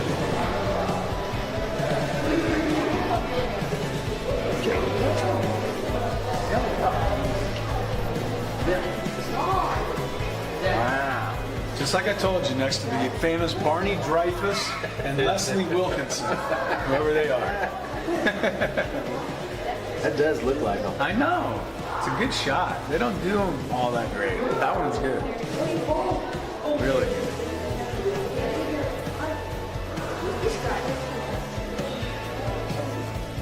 I missed a year.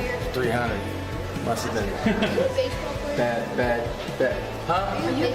I used to be. Not anymore though. Oh, it's so cool. What team did you play on? I can give you a long list of them. Brewers, Padres, Dodgers, Phillies, Nationals. What position did you play? I played outfield. This was my dad.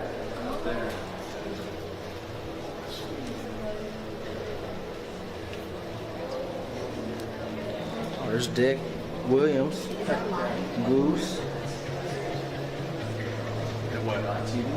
I think he'd be pretty happy with his company over here. So. What are you thinking of seeing it for the first time? I'm thinking I'm hot.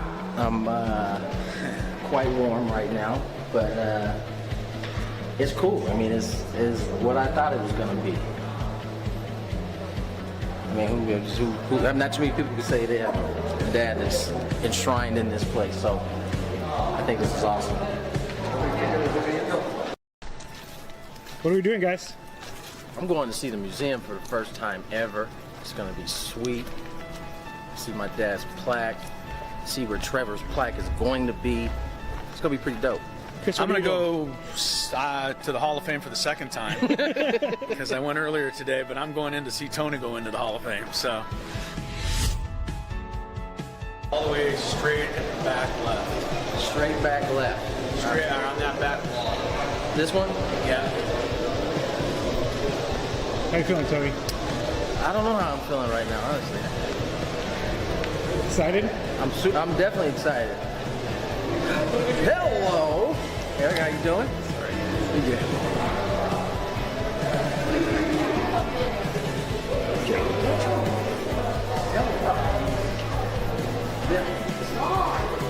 Wow.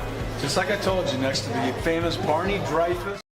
Thursday with Gwynn and Chris on 97.3 The Fan. Coming up at 5 o'clock, a replay of today's roundtable, an hour of commercial-free Padre talk. Special guest today, Jesse Agler was with us. Yeah, we had Jesse in there and had a good old time talking nothing but Padres for an hour straight. You can hear all of it beginning at 5 o'clock today. Tony Gwynn Jr., Matt Scraby alongside here in the Odyssey Palace studios. All guests join us on the SDCCU fan hotline. It's not big bank banking. It's better. And we're going to have a guest on that hotline shortly, Keith Costigan from MLS Season Pass on Apple TV, one of our great soccer guys, help us break down tonight's match between the USA and Turkey. Padres with the 3-game win streak, Tony. Last time they had that was about, I'm going to say 35, 40 games ago. They had a 4-game streak. You might remember they swept the Mariners in Seattle. That is right. And then shut out the Dodgers the next day, 1-0. And then everything went everything went south. Yeah, after that. They ended up going 10-19, but they've bounced back here a little bit with the 3 straight over Atlanta.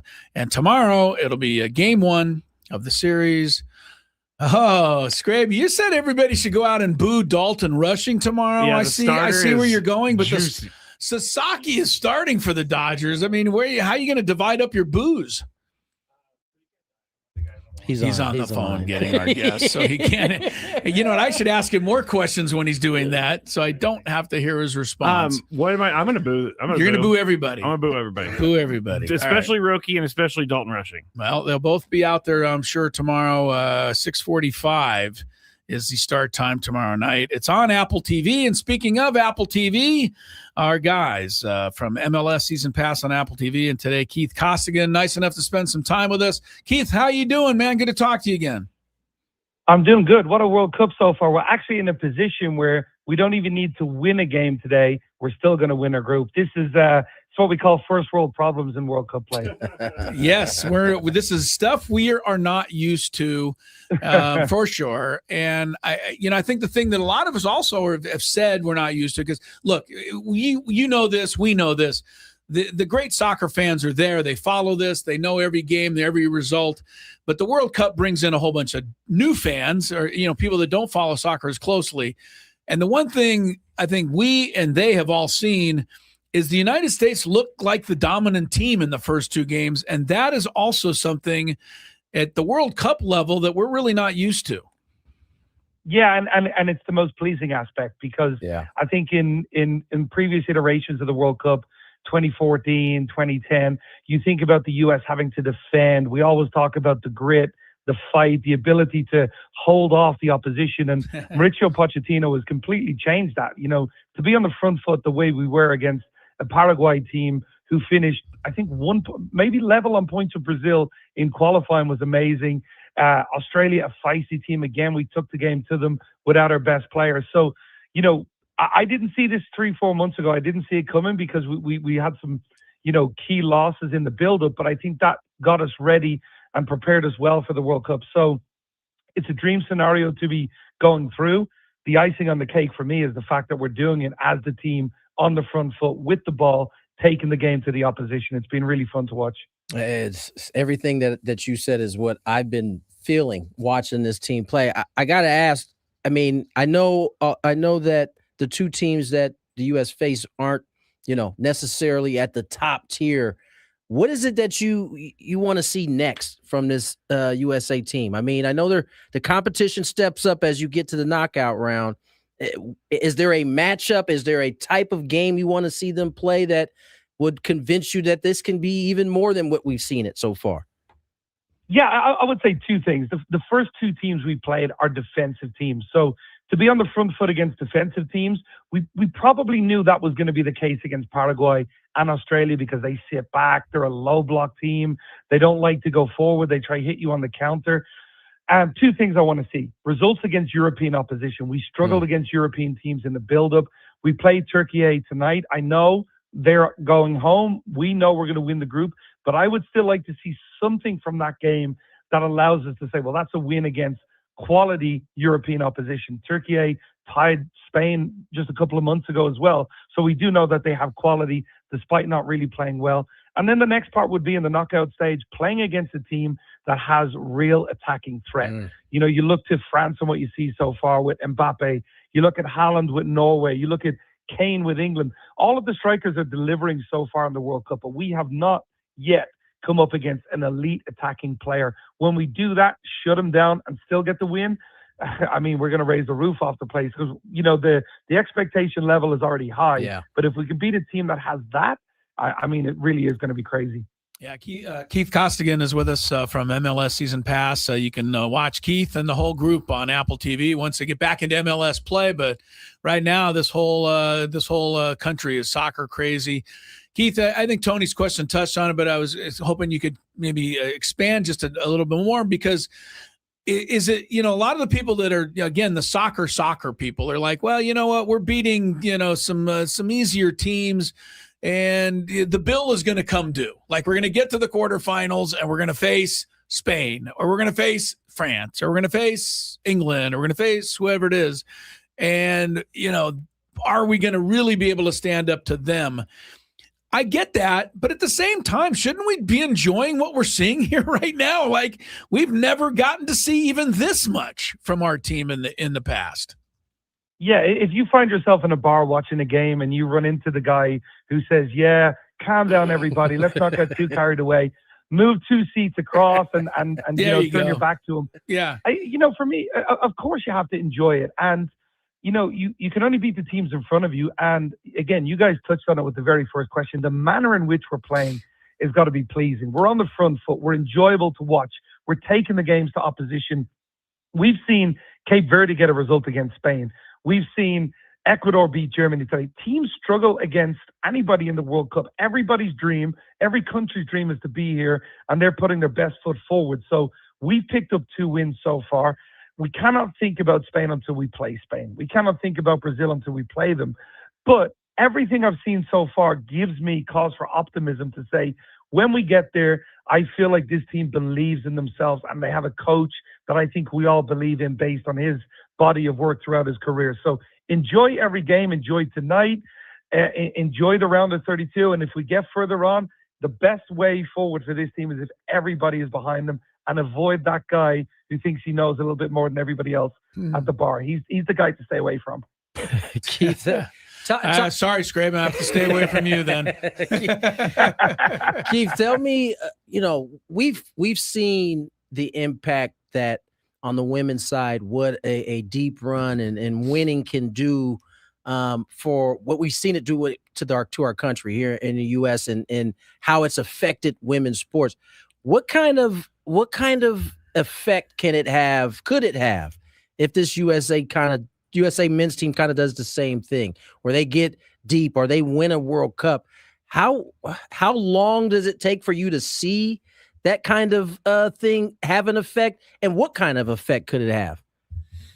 Yeah, I think it's a really good question. I would say, you look at MLS starting 32 years ago or 33 years, or I think 32 was the World Cup. So it started right after that. That was planting seeds, and how long has it taken for us to see the benefits of that? The academies that brings through young players started 15, 16 years ago. We're starting to see the benefits of that.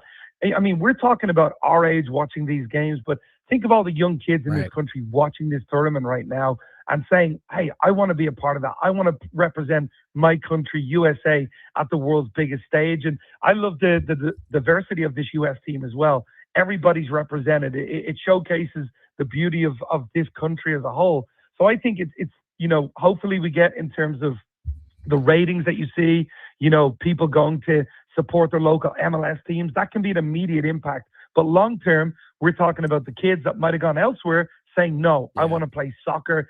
And down the road, that's, an incredible opportunity for soccer here, and scary for the other countries, because if we do well here, we're not looking back. We're going to continue to build on that. Keith Costigan is with us. We're talking World Cup, and all of a sudden it's something everybody wants to talk about.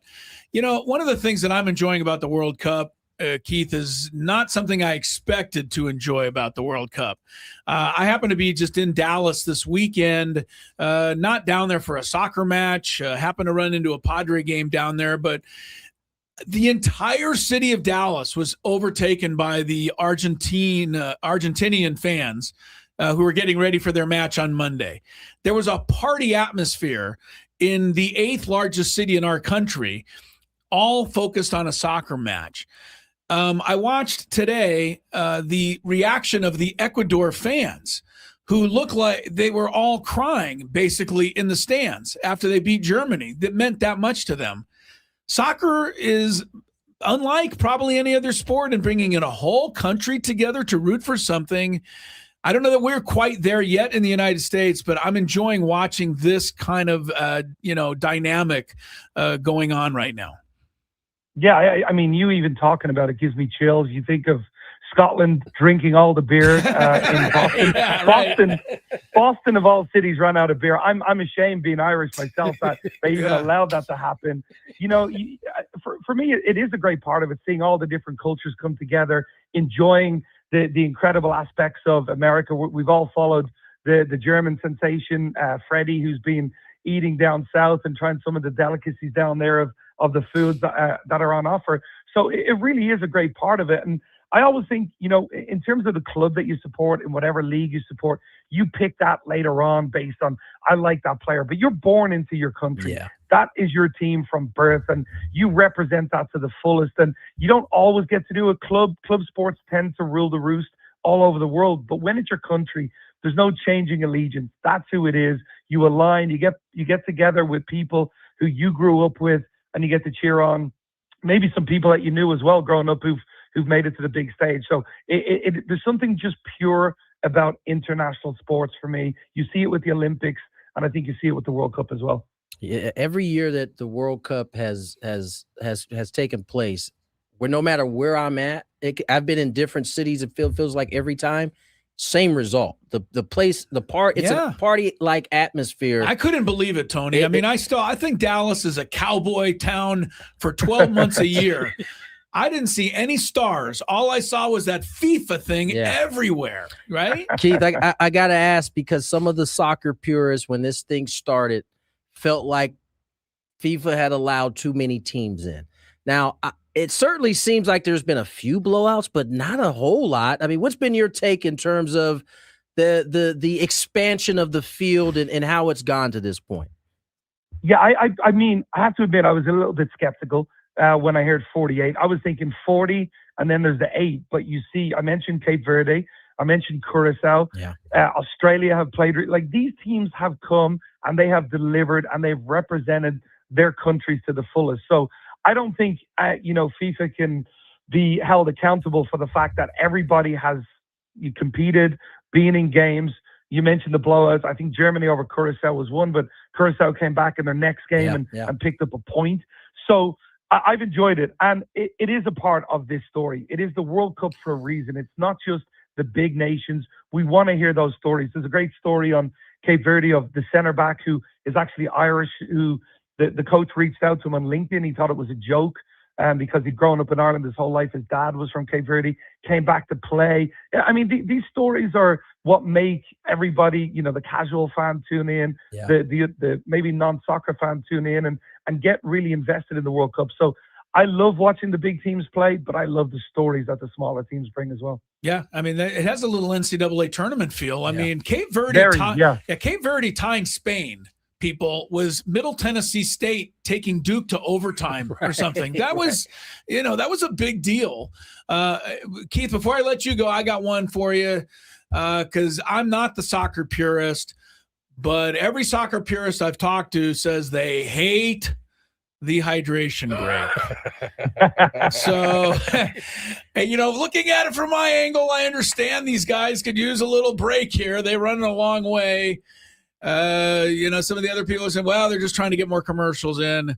What do you think about the hydration break? Is it here to stay, or is this a one and done? Well, UEFA have announced they're not going to use it in the Euros in 2 years. I think change is difficult. It's like me saying, hey, I like soccer. It moves quickly. NFL, let's just have no timeouts. You just go. NFL fans would say, no, we don't want that. We like the fact that, you strategize, you have these moments. So, I get why there's a complaint. There was a moment in the England game the other day where 2 minutes before the water break, there was a head injury.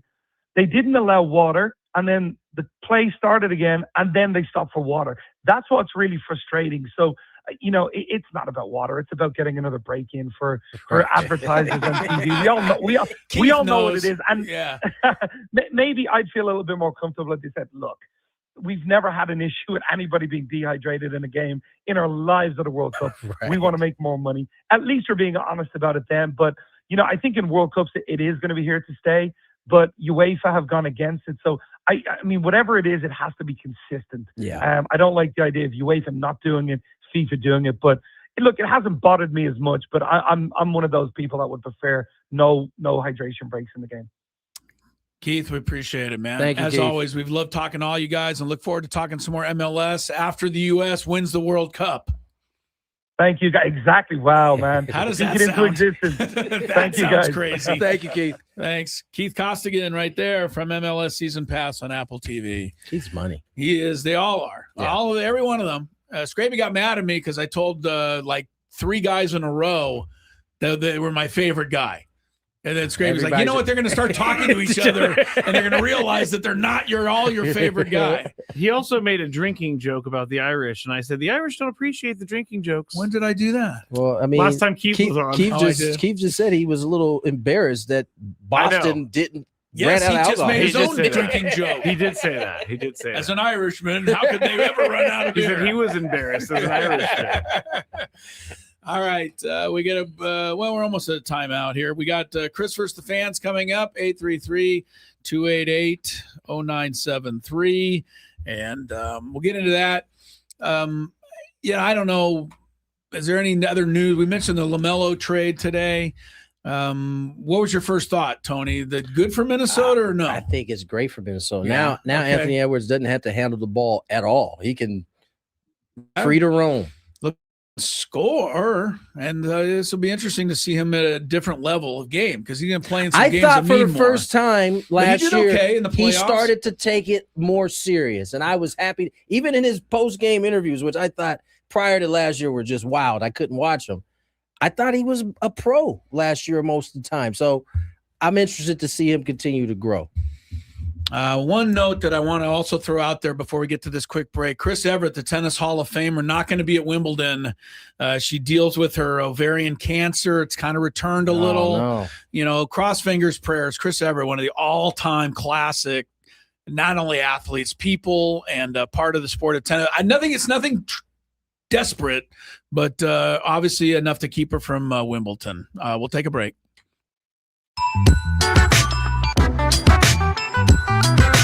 Padres, Dodgers, tomorrow. What is before they try, what is the heat index they're facing? Do we know? Or Well, you could look up the Scoville on a ghost pepper. Yeah. It's one of the world's hottest. There's a couple of hotters. Scoville's the measurement unit. The X pepper and all of that. Thanks for the education. Bread, but if I was So asked, tell I'd us have the said no. actual rules of this. Like The rule want to is see if you can do it, I guess. you guys alternate spoonfuls until one of you can't. That's One of you not can't happening. do it anymore. Yeah, That's not happening. until you can't do it anymore. Fools. I will take And one the winner, spoonful of Scrady, this. has a jar Yes, of here it a is. couple of my jars. I think they Products. both are winners if they pass hold on this. a second. I hate The to winners. say, yeah. Yeah, of course. There will be no back and forth. There will be one spoonful. Now I am. This is the one that he has right now. The 38, Maybe. Okay. All right. No, maybe. this right here, I've been putting on some of my turkey burgers. Good stuff. This is hot. Okay. Right, and we're All doing right, this. Here we go. All right. Let's Adam's do it. ready. This is a There, full away he goes. spoonful He of does the- have a full spoonful He does. for those There's- listening. there's- on This that. is I'm literally sweating watching him That's do a this full right now. spoon? That's a full spoon. all For right. sure. That is a full down the spoon. hatch we go. All All right. right. And man, he went the whole thing. He did not. My He did turn? not trickle that down the throat. He He just. hasn't reached for the milk yet. Scraby's coming over. When does the heat kick in? Oh. I knew it. When does the heat kick in? Wow. You better go, dude. There goes Scraby. They Scraby, both did, did it. you swallow that, Scraby? Yeah. That is some good stuff. It's delicious. delicious. We're gonna see Tasty. it. I'm gonna watch you now. I'm feeling it already. I am, are you? No. He's Adam's feeling good. feeling nothing. All right, so take another spoonful, Adam. You'll win. Oh, come on. Now we're double dipping. Yeah, he's all you one can't put your spoonful. same That's spoon not in what there. the competition's all about. We always said Spoonful that. two. Yeah, go for Oh it. yeah. I always said that Adam Klug was kind of had a. I at least used a different spoon. No double dipping. All right. I didn't know where I don't. I think always it thought matters. Adam Klug had a cold persona, but evidently it's just the opposite. All right. Big He boss is Michael handling Mallins it. in the Wait, YouTube no, chat, dog. by the way. What you waiting on? You let laughing it drip in your hand. Oh, okay. Scraby, where are you? Let me see. Okay. I'm just looking at Adam, and Adam's not having any problem at all. Look at you, Adam. Adam is backed up. I'll let you But boy. this I must tell you, Tony, wait, that Adam has cashed the check. Yeah, he did. Yeah, he he did. cashed You said I his wouldn't check. be able to catch I you. did. No, you I cashed sure it, did. man. You proved cashed me it wrong, for my sure. friend. I Scraby, gotta tell you though, this is further proof that whatever we got him with that the tie, tie thing, was yeah, 'cause super weak. this is less than a 10, he's right? He's over here having a difficult time. You're turning a little No, red, The time Scraby. was just as bad. You're turning a This little hit me red. By the way, faster. this is delicious. Oh my Oh, God! he's He's going going another for one. Yes. Come on, Adam. Wow, Delicious. you're gonna have to come back in 6 months with like an 88. Oh. It's 38. We'll have to go with the higher Scoville next time. All right. Oh, wow. Look at this guy. He's talking Drop. trash now. Well, I haven't had a sip of milk or bread. He hasn't even reached for it. No, he doesn't came out even of the need the gates bread. talking trash. All right. All right. Now Hey, I'm man. going to take another one. What? Well, Why you are gotta- you gotta doing hold this another to spoon? yourself. No, because I don't want.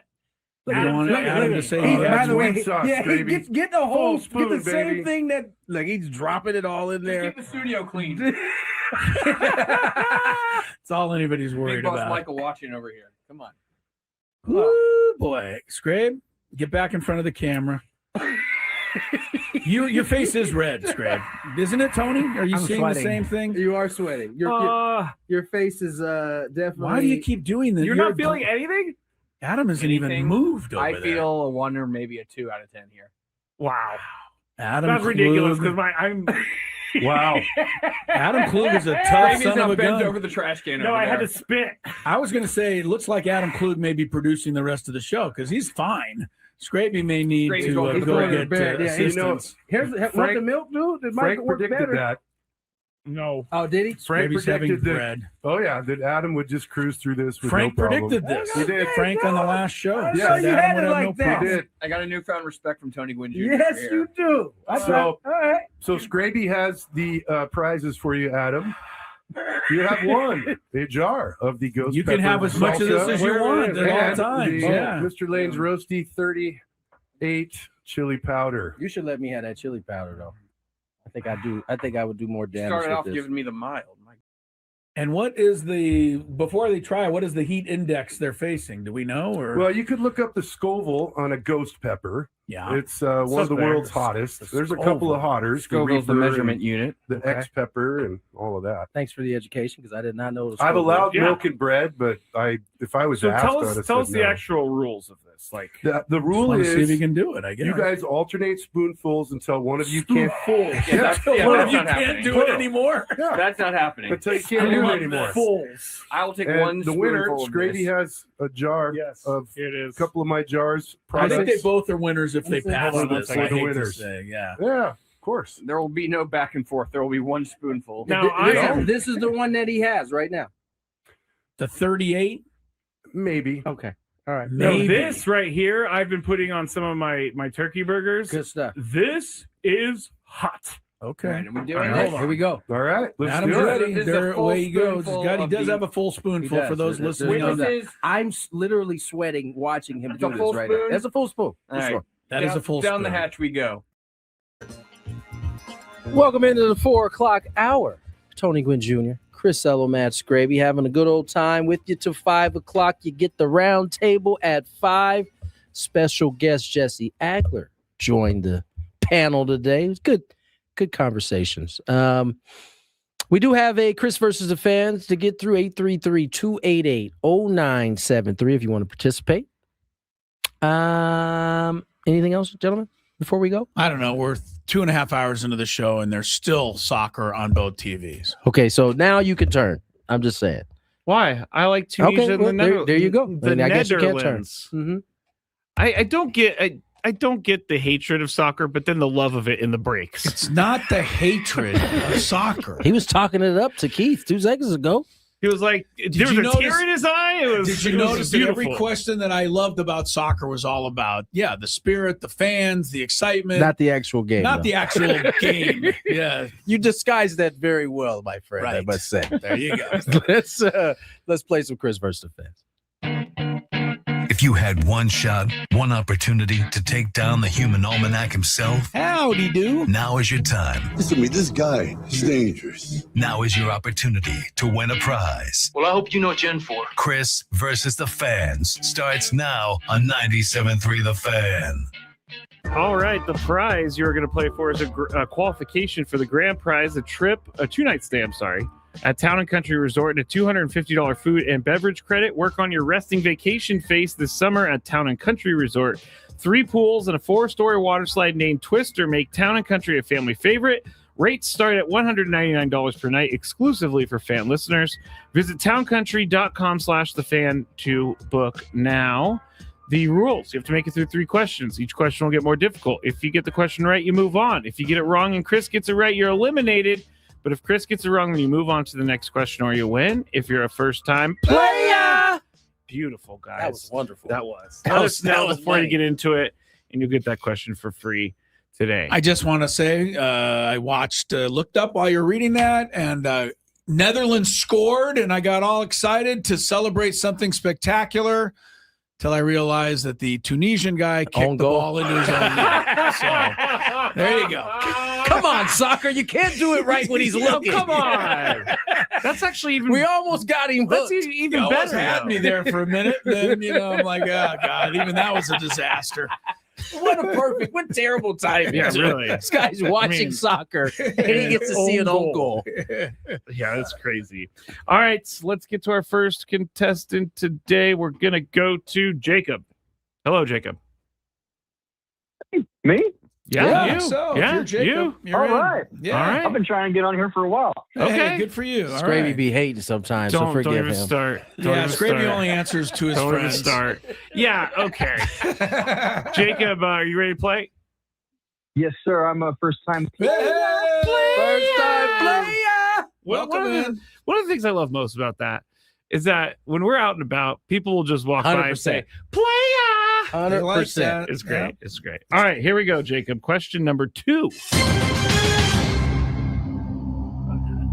do this. Who holds the record for most home runs hit as an Angel? Oh. I don't know if this is correct, but I'm going to say Mike Trout. Mike Trout is correct. You got it. Yeah. Something like 400 home runs. Does he have 400 already? I think so. Yeah, he's over 400. Yeah. All right, here we go. Question number 3. You get this right or Chris gets it wrong, and you are qualified for this trip. Or staycation. I keep saying trip, but it is a trip. Anyway, I'm going to stop talking. Well, I guess I have to talk. You can't stop talking. Here's the last one. There are 2 teams in baseball with the fewest amount of wins at 32. Name both. 2 teams in baseball, the least amount of wins.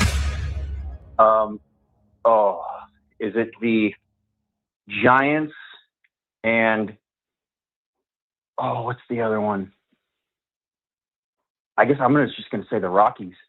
Giants and Rockies. Stay there. Stay there. Not right. Not right. Rockies, I think, is right. The only other team other than the Giants that's that low is the Red Sox. So I will say the Rockies and the Red Sox. Wow. Sorry, Jacob. I don't know. You know what? tough. That's not his fault. He had to guess, but I might have gone Giants. He should have passed. Yeah, I might have gone Giants. That's the situation. Hold up. I hate to say it, but it's his rookie mistake right there. His first time player. Play again, Jacob. You're going to take him down. Yeah. Sometimes you're better off not guessing. As he was after he said the first one, I almost said, "Hey man, you sure you want to keep guessing if you a little." I mean, the Giants aren't that much better than the Rockies. They're at 33 wins. That's what I mean. I knew it was pretty close. Yeah. So the only other, the 3 teams at the bottom were those because the Rockies just beat the Red Sox 2 out of 3. All right, here we go to Robert. Hello, Robert. Wait a second. What? Hello. Netherlands just scored again. Maybe this time they kicked it in themselves. It looks like they kicked it in themselves. All right. All right, Robert, you ready to play? Yes, first time caller. First time player. Thank you very much for that, Robert. Here we go. Question number 2. Let's do this. What 2 teams played in the first Field of Dreams game in 2021? Minnesota Twins and Cleveland Indians. Okay. Stay there. Chris, what 2 teams played in the first Field of Dreams game in 2021? Can't believe it was that long ago, by the way, guys. We were sitting in this studio talking about it. I remember White Sox Yankees, I can't remember, but I don't know for sure. I think he might have got it. I'm sorry, Robert. Call again. I appreciate you calling, Robert. Yes, because we watched it in here. That's the only reason it sticks in my mind. And the reason for the White Sox Tim Anderson with the walk-off, wasn't it? Oh, that's right. It was an exciting game. Yeah. What? Remember when they made everybody come out of the corn like that was pretty funny. It was my man was It was there. Aaron Judge. No, who's the actor? Not Ray Liotta. He's dead. I almost said Bob Costner. It was Costner. Yeah, Costner was. He was a part of it. Yes, he was. Yeah, they really made it dramatic. They did. They did come out. All of a sudden, Aaron Judge starts walking out of the cornfield. All right, let's go to our next contestant. We're going to go to Dan. Hello, Dan. What's going on, fellas? Hi, Dan. How are you, Dan? All right, you ready to Doing play? I think Dan's ready. Question number 1. Who set the World Cup scoring record earlier this week? Lionel Messi. There you go. By the way, he's played in 4 World Cups? Chris, I would suggest, honestly, you watch the next game you really I've watch. seen him before. He is really he's cool to watch. amazing, dude. Yeah. And he does things that no one else is having doing. watched him when he was younger and he could actually get up and down the field, and now watching him and now he kind of waits for it to come down to him. But once it gets to him, he does some crazy stuff. It's almost like he knows pretty much, if I get this ball on my foot in this area, there ain't nothing you guys can do. Yeah, no, I have seen him. He is pretty amazing for sure. All right, Dan, here we go. Question number 2. Real quick, Scrappy and I have seen a couple of shots than Mbappe has made in this he was tournament. great. Yeah. I mean, are you kidding me? He's like the LeBron James of like of soccer. 45 yarders going right into the upper Like corner. either he's shooting it from 45 or he's just deboing his way into the He's pretty physical. He's super physical. Yeah. That's one thing I didn't realize about soccer is how physical it actually is. Like diving for going for the header. It's funny to me that in the men's side you see a lot of the faking and like flopping. Yeah, on the do we women's see that on side, the women's? you don't see it on their side. It's so I'm not funny to kidding, me. guys. Last week I saw a guy get stretchered off, and he was back in like 7 minutes. You cannot get stretchered off if you're coming back I've in the actually game. seen them get off the stretcher as they're like roll off, land on their hands, like roll off and go back into action. All right, Dan, here we go for question number 2. What college basketball program had the most players drafted in the first round of the NBA draft? This year?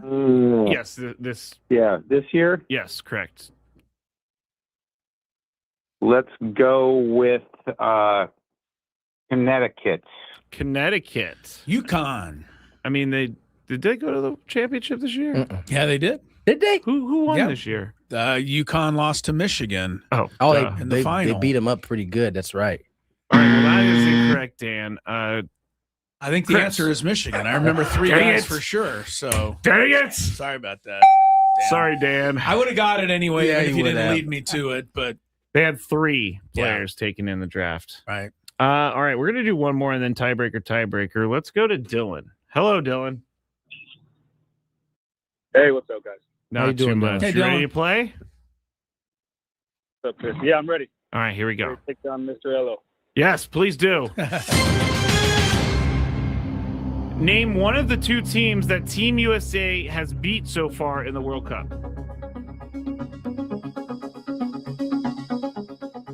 Austria?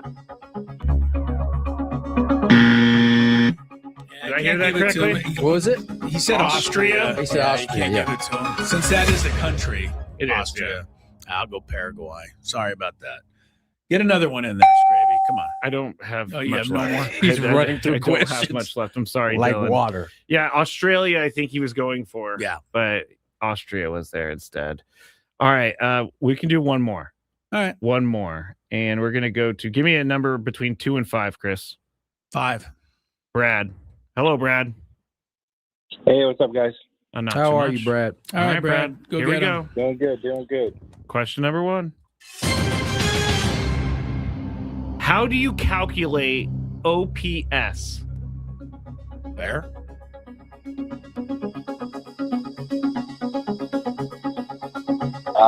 Hitting and walks. I can't give that to you. I'm sorry. Is this a This might pretty be a straightforward 2-pointer. answer? This might be a Pretty, 2-pointer. pretty straightforward. Okay. You add together players' on base percentage plus their slugging percentage, and that He did equals say their hitting and OPS. walks. Is that the same thing? No. Okay. No. All right. I'm sorry. I'm trying for you, Brad, but I'm said buzzed no. too. Oh, well, you're I right. answered it. Okay, you're right. Thank you.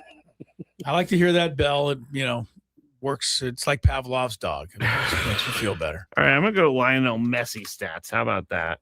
Lionel Messi stats. For our tiebreaker. Oh, wow. We're going Tiebreaker. soccer for tiebreaker. It's kind of crazy, right? Do you have Lionel Messi stats somewhere? Yeah, I do. Is there somewhere. soccerreference.com? I don't think there is because I'm not seeing it. Yeah. But we can make it work. Yeah, I bet. Actually, I don't have any stats for that. I was going to say. Can we make it work? Yeah. I was trying to make it I mean, work. other than how many goals has he scored and assists, what's left? Not much. Yeah. Okay, wait. They do have, it's called fbref.com, football ref. Okay. All right. Let's go to our contestant. I have So some we don't stats even now. actually know if No, this I have is the stats real now. stats. Uh, This could just be somebody making it up on the website. No, it's like baseball reference, but for soccer. Sure it is. Same people. Okay. Same people. So you say. All right. Let's go to Ruben in San Diego. Hello, Ruben. Hey, how's it going, guys? Hi, Ruben. Good, Ruben. You know how the tiebreaker works, I'm assuming, Ruben. So I'm going to ask Chris for a number about Lionel Messi's career. Chris is going to give me that number. Ruben's going to guess whether or not the actual number is higher and lower than what Chris said. Chris, how many goals has he scored in his playing career? 2000. No, I'm not talking international career. I'm talking about club career. 2004 through 2026. Well, the hard part for me is I have no idea how many games they play. I don't know. I mean, I'm just throwing. I'll give you that. He makes around 32, 33 starts a year on average. All right, times 20 years. Is that what you said? 23? Yeah. So he's played 600 matches. Could he have scored 300 goals? 325. 325. Ruben, is the actual answer higher or lower? I want to say higher. You want to say higher? And you are correct. Hey, all right, Ruben. Much higher. Oh. Stay there, Ruben. Has he got a goal a game? 558 in his career. That's ridiculous. I had him for 1 every 2 games. I thought that's a lot. I thought that seemed maybe even too many at that point. He's got 5 hundo. In 2011, he scored 50 goals for Barcelona. How many games has he played? Like 32, 33? So for 20 years, it'd be 600 games. He's got 500 goals. Man. Yeah, that's a lot. That is a lot. Per 90 minutes, he averaged that year that he had 50 goals. He averaged a goal and a half per game, which is kind of crazy. It's impressive. That's Gretzky-like. Yeah. For soccer. By the way, in the match the other day, he actually missed a penalty kick. He missed a PK. Like, didn't even hit it on net. Yeah. I'm like, that's the best player in the world. So that reminds you, those are not as gimme as we might think. But they have a stat for goals minus PK, which is weird. Why would you take away the penalty kick? Because it's not really the same type of goal. Yeah. The other thing with a penalty kick is you don't have to be the player who drew the penalty. Right. If somebody else got fouled, you can still be the guy that they choose to take the kick. Yeah. So if you take away his PKs, he has 494, but that's still a ton of go. Yeah, he's not bad. That's crazy. All right, that's it. All right, let's get to break. More Gwynn and Chris on the other side. Tune in Thursdays at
roundtable replay, hour of commercial-free Padre talk, which today, among others, featured Jesse Agler. So stay tuned for that coming up after our show is over. Tonight, of course, USA against Turkey in the big soccer match.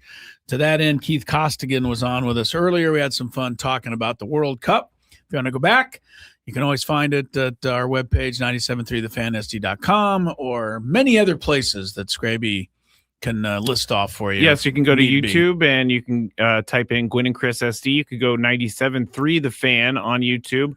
Also, Odyssey or 97.3thefansd.com. And you can also go back and watch Tony and I do the sports court with the Wigs. Yes, you can. I get a lot of requests for people. They're like, I want to see that. I'm like, well, I want to see that. Yeah, call Scraby and he'll tell you how to find it because I never know. A little potpourri here for you. The All-Star balloting. We can pretty much just forget about it here in San Diego. We have nobody anywhere. The first round of balloting is done. So now they're down to the finalists at each position, and I guess the top 2 vote getters get to be finalists. Padres don't have any top vote getters. So can you reveal to everyone the AL choice for top vote getter? Well, this is interesting. Sure, I can. Because whoever has the most votes in the first round automatically makes the All-Star team, even without the second round. Shohei is the guy in the National League, which is not a surprise to anybody. Yeah. The guy in the American League with the most votes, and he had over 3 million, almost as many as Shohei had on the other side, Ernie Clement, second baseman for the Toronto Blue Jays. I think he's leading the league in hitting, right? I guess so, but it doesn't seem like a guy like Ernie Clement. Not that he's not a good baseball player. Which I think as good as Aaron Judge is hurt, so maybe that's helped. He's hitting 292 this year, 7 homers, 28 RBIs. Yeah, so this ain't the same Ernie Clement that was leading the postseason in all categories. No, he's got an OPS plus of 102. The reason, here's what they say in terms of trying to average. A 102 OPS plus is average. 2 points better than average. Yeah. Well, the voters didn't see it that way, and as they say here in the story, he has a whole country behind him. He does. So maybe that's helping him along in the balloting. But Ernie Clement is in there. Padres for the All-Star team. Maybe Fernando sneaking his way onto again, another shot as a backup. Mason Miller is pretty much the only sure thing, though, I would think, for the All-Star game. One other quick note on the NBA draft. Tony and I looked this up. We were talking about it during the break a couple of bits ago. The Lakers today signed as a free agent one of the most recognizable college basketball players out there. You may remember him. His name is Robbie Avila. He played at St. Louis last year. The year before that, he was at, I think it was Creighton, if I'm not mistaken. Anyway, Indiana State. Sorry, Indiana State last year. He's a Sycamore. He was. Yes. Last year he was St. Louis. But Robbie Avila, he had the great nickname Cream Abdul-Jabbar. And you probably saw him somewhere along the line, 6'9" center and wears the goggles and the whole thing. But a pretty skillful player, Tony. I don't know if he's going to, athletic or big enough for the NBA. We'll see. But the Lakers are bringing him in. What was his nickname again? Cream Abdul-Jabbar. Cream Abdul-Jabbar. Instead of Kareem, he's Cream Abdul-Jabbar. That's a great nickname. Really you got to say that. So, should I say something sacrilegious? It's better than Dairy Bonds. I'm sorry. Yeah, I never quite got the Dairy. I never got it thing, either. But I like the holy sheets. That makes sense. That made sense. The Dairy Bonds never like, made sense. Is he like milk that I'm not? Like where did it come from? I'm gonna get some hate for that one. Cream Robbie Avila averaged 17 points a game last year. His naysayers say when he got up against the top competition, as it was, I guess they played Michigan in the NCAA tournament. St. Louis did, and he scored like 9 points. And they're saying, well, he can't do it against the big. A bad game. Get off the man's back. I know. Come on. I'm not just saying that because he got. Yeah, I hope he makes it. He would be an immediate fan favorite for sure. Wherever he goes, but especially LA, if he could make that roster. What do you think about Austin Reeves getting $185 million? What's funny is that a couple of my Laker partners, my cousin and a good friend that I've grown up with, they didn't like it at all. They don't like it. They think, as a lot of people do, he's a defensive liability. But I think Luka wanted him, so I think you definitely want to appease Luka gets a vote. guy. Yeah, and I still believe that eventually LeBron will join the fray, and I think they're gonna have a good shot. I really do. They got some money to spend. By the way, none of this money that they gave Reeves affects their cap space. Can they be a little smarter though on getting a guy who plays in the middle? Yes, who cares? They gives an effort. They have to get a big. DeAndre Ayton was. I could have told him. I hate to say. Let me defend DeAndre Ayton a little bit. He got off to a horrific start. He was talking about who did he say they wanted to make him? Gosh, it was another Capella. He said they're trying to make me Clint Capella, which is just run and get lobs. And then he had a come to Jesus moment at some point halfway through the season, and he was much, much better. Now, I don't know if I trust him enough to give him multi-years, but if he wants to get another 1 year and come back, I'd take it. Well, he was much better than I thought he was. Okay. I was in the camp that you were, and he started to prove me right, and then he changed his stripes. Well, all I remember was at the very end there when they were losing in the playoff, and they took him out of a game, and they caught JJ Redick saying to somebody, "I can't play with this guy." So JJ said it, then that's probably his frustration. True. I think got to the best of him where. The effort, I think, bothered JJ, and so that's probably why he won't be back. I wouldn't think JJ does not play. Can we also say that JJ Redick through 2 years has been a pretty good NBA coach? For all of those who said there's no way this is the stupidest thing they've ever done. I was in that camp, not necessarily stupidest thing, but I had my questions. Yeah. He has been, I think, really good. He's done really well. All right, we'll take a break. And then the Big Five. Yesterday, Scraby had questions that had to be seen to be believed. See what he can come up with today on 97.3 The Fan.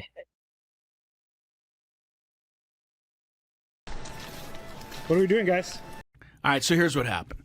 I was at the corner, and I'm going to call out the streets because who cares? It was Claremont Mesa Drive and Ruffin Road, which is pretty close to our radio station here. Yep. I had to run over and pick up a little cash from the bank. That was simple, trip before I came into work. And I'm on Ruffin Road, coming up to Claremont Mesa Boulevard. Ruffin Road can be a little rough sometimes. They could pave that. It wouldn't hurt. Yeah, it wouldn't hurt if they can't call it paved road. I know that. Wait, your issue isn't the potholes in the road? No, I'm used to that. So we come up on Claremont Mesa, and we're at the stoplight. I'm in the left-hand turn lane to turn left on Claremont Mesa. I'm the third car back, and there's 2 left turn lanes. There's 3 cars in line here, and then the going straight is also red, and that is backed up each of the lanes. So that I've got cars on my right, I've got cars on my left, I got 2 in front of me, I got people behind me. No big deal. Light cycles through. And our turn doesn't come. Oh, no. So the cross traffic gets to go again. And then the people coming across in our direction, they get to go again. And then for a second time, they skip our turn. Well, that's what I thought. So now... Actually, you're not going anywhere. You're stuck. Right, you're stuck. You're not going anywhere. And my first thought, of course, as a good scout or, athlete, is to look around. Is there any way out? Can I back up? Can I, I'll do anything. But there is nowhere for me to go. No. It happens a third time. Whoa. And I'm pretty clear at this point, this light's broken. And I'm starting to think, how are we going to get out of this? Am I going to have to call, the police to come and fix it? No one's going to know it's broken. 911 emergency response. Yeah. Emergency. Ruffin Road in Claremont. The light is stuck. The light is stuck. And so this is 5 minutes probably, but you can imagine 5 minutes. No, that's a long time, right? Time. Well, when it comes to the 4th time, I finally start just leaning on my horn. Oh. I'm trying to get... What are the people in front of you going to do? Well, because there was a moment, right, after the traffic comes this way, it paused. You want them to run the light. You could at least a couple people could run the light. We could get this going here. You want them to run the light. I did. Break the law. Well, they had to. Otherwise, we'd still be there. Anyway, so this is going on. So I'm starting leaning on my horn. The lady next to me looks at me like, what the hell are you doing? Good for her. Good for her. And good for her. Yeah. Kidding. I'm like, just ma'am, kidding. are you just clueless? Were you going to sit here the rest of your life? She has faith that the light's going to turn eventually. Evidently so. If it had gone again, the guy next to me on this side rolled down his passenger window. That starts to go down. I think he's going to be mad. And he's like, what? And I'm like, I'm pretty sure the light's broken. Like, how do you not know this? We've all been sitting here for 6-7 minutes now. The two cars at the very front of the left turn lane are not budging. So they apparently are content to sit there for as long as it need be. They also have faith that the light is going to turn. But I have no faith. What gives them that faith? Yeah, but what gave them the faith? I mean, it had cycled through 4 times now. The 5th time, I was going to just have to get out of my car and walk up to that and go, will you please do something? Or get, and if you don't, and I would have, something. You know what I would have said? If you don't want to run the light, just get out of my way so I can run the light. I'm not sitting here the rest of the day. And finally, on the 5th time, the first 2 people ran the light, and the next person was able to get you know what I mean? And after a couple more cycles through, I got out of there. But I don't know if the light ever start working. I don't know if you're at Claremont Mason Ruffin Road, you might still be there. I don't know. This was 45 minutes ago or so. Wow. So my question to you is, how differently would you have handled this than I did? And I'll start with you, Tony. Would there have been any difference, or do you know? I don't know if I would have laid on my horn. You would have just never laid on it. I think I might have maybe rolled down the window, see if I could talk to somebody, see what else. See if anybody else was in on it? I don't think I would have laid on my horn because, listen, what you're asking is for them to, which may not be easy for everybody, and that is the timing between when because they're waiting for their light to turn. Yes, right? they were waiting for the light's not going to turn. But that also then requires them to guess the exact kind of when the timing of when they can go. And yeah, well, you know what? Figure it out. I think a lot of people wouldn't be comfortable with running the light, with even under these circumstances. Well, I think not when there's other cars that could actually hit them. Okay, I think you're right. And the reason I think you're right is because of the 40 to 50 cars that were now piled up in my area behind me and around me. I was the only one honking. Right, and then nobody else thought to do this. All right, so here's what happened. I was at the corner, and I'm going to call out the streets because who cares? It was Claremont Mesa Drive and Ruffin Road, which is pretty close to our radio station here. Yep. I had to run over and pick up a little cash from the bank. That was simple, trip before I came into work. And I'm on Ruffin Road, coming up to Claremont Mesa Boulevard. Ruffin Road can be a little rough sometimes. Well, they could pave that. It wouldn't hurt. Yeah, it wouldn't hurt if they can't call it paved road. I know that. Wait, your issue isn't the potholes in the road? No, that was I'm used to that. So we come up on Claremont Mesa, and we're at the stoplight. I'm in the left-hand turn lane to turn left on Claremont Mesa. I'm the 3rd car back. And there's 2 left turn lanes. There's 3 cars in line here. And then the going straight is also red. And that is backed up each of the lanes. So that I've got cars on my right. I've got cars on my left. I got 2 in front of me. I got people behind me. No big deal. Light cycles through. And our turn doesn't come. Oh, no. So the cross. We have a big 5 to get through. Scraby says he's better today. We'll see. I admitted fault for my You did. I didn't say you question. didn't admit. I just said you said you're in a better spot today. You're a big man for doing that. Yeah, when I wrote the question, I thought I was going to be... You guys poked a hole right through it, and so I had to go with it. I know we got to get to the big 5, but we never mentioned the fact that Serena Williams is playing singles at Wimbledon, and it's next week. I think that's something people are going to want to see, right? I can't wait. I love it. It's one of those. It's like one of those. You don't Hey, like no it? one asked for you to come back, Serena. Sorry. I like what she said too. The queen is why are coming you back. coming back? She goes, I got nothing else to do. Really. Sure don't. Sure don't. You know what that's called? I tell you, I'm not going to say. I what I was about to still will say. never forget when she hopped over that bag that loose bag that was coming down the New York street when we were sitting there waiting for our bags. Yeah, you remember that? That's you told me right. that story. had that Greatest very athlete nimble- of all time. The nimbleness of Serena. in a full on what's the Met Gala gown? Yeah. No, That's pretty good. That's she's, pretty good. She's the GOAT. The one thing I will say is I don't want her to go the way of Tiger, where she's not playing great, but still playing. Yeah, but she didn't leave in the same light that Tiger left. He was hurt. He still is hurt. He was kind of broken down. She's never really been. She kind of walked super out. injured. She couldn't get that last. What was it? The last Grand Slam. Right. She needed one more to break the tie. I think with Margaret. Don't let her Court. come back and do it.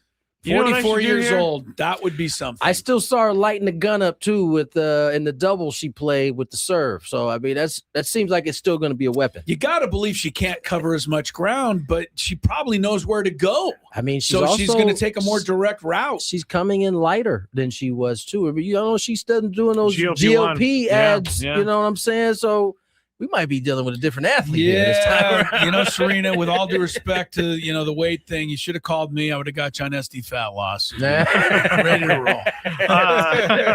I should probably not be a hater because once You she shouldn't plays be. well, You shouldn't be. This is like a this goat. is the coolest thing ever. You know why you shouldn't be? Because you're getting old too, and you should start rooting for some of these people. Oh, I'm getting old. These You're young right. bucks coming for you, Scrape. That's right. Yeah.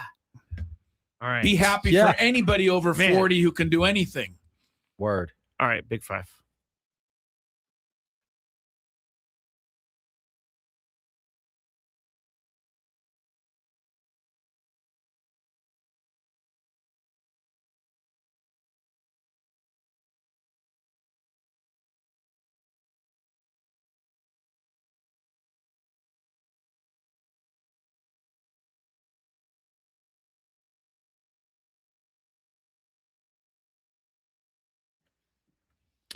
We're broadcasting live from the Bill House Studios where we know how, and we're going to get right into it.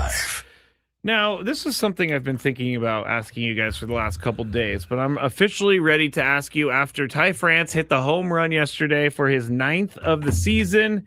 He's hitting 252 on the year, 26 RBIs, 9 home runs, and an OPS of 0.782. So he's been hugely important for the Padres this year. Tony, do the Padres, how should I ask this? Should the Padres give him an extension?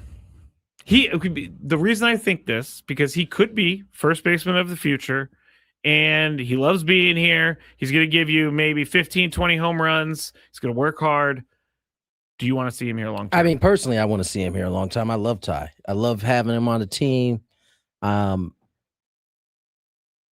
He's the guy, that I've seen the most, and quite frankly, he's done a really good job in the role that he's been asked to do. A veteran with that kind of presence. It's funny that I'm calling him a veteran now, but he is very much a veteran. Yeah. I think is a value. So yeah, I would love to see him extended.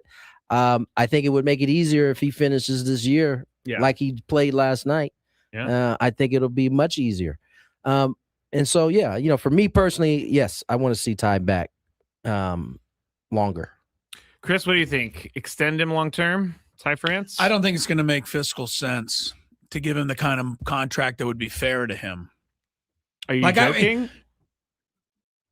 No, I'm not joking. I think that okay. he'd need to get, you can get 4 years, $60-70 million. Like that sounds fair. I need look up to see how much the most he's made in a season. I mean, if you're going to give him $10 million a year for 4 years, I don't know that that's fiscally works. He's 31 years old. He's not 24. He's not 25. I'm going to say everything Tony said. I root for Ty France every minute of every game, but no, I don't think it's an extended 5-year deal. And I guess it just depends on the money that you're talking about. In 2024, in his I think last arbitration year, he got $6.7 million, and that was the most he's made. Right. And then after that, he's been around $1 million.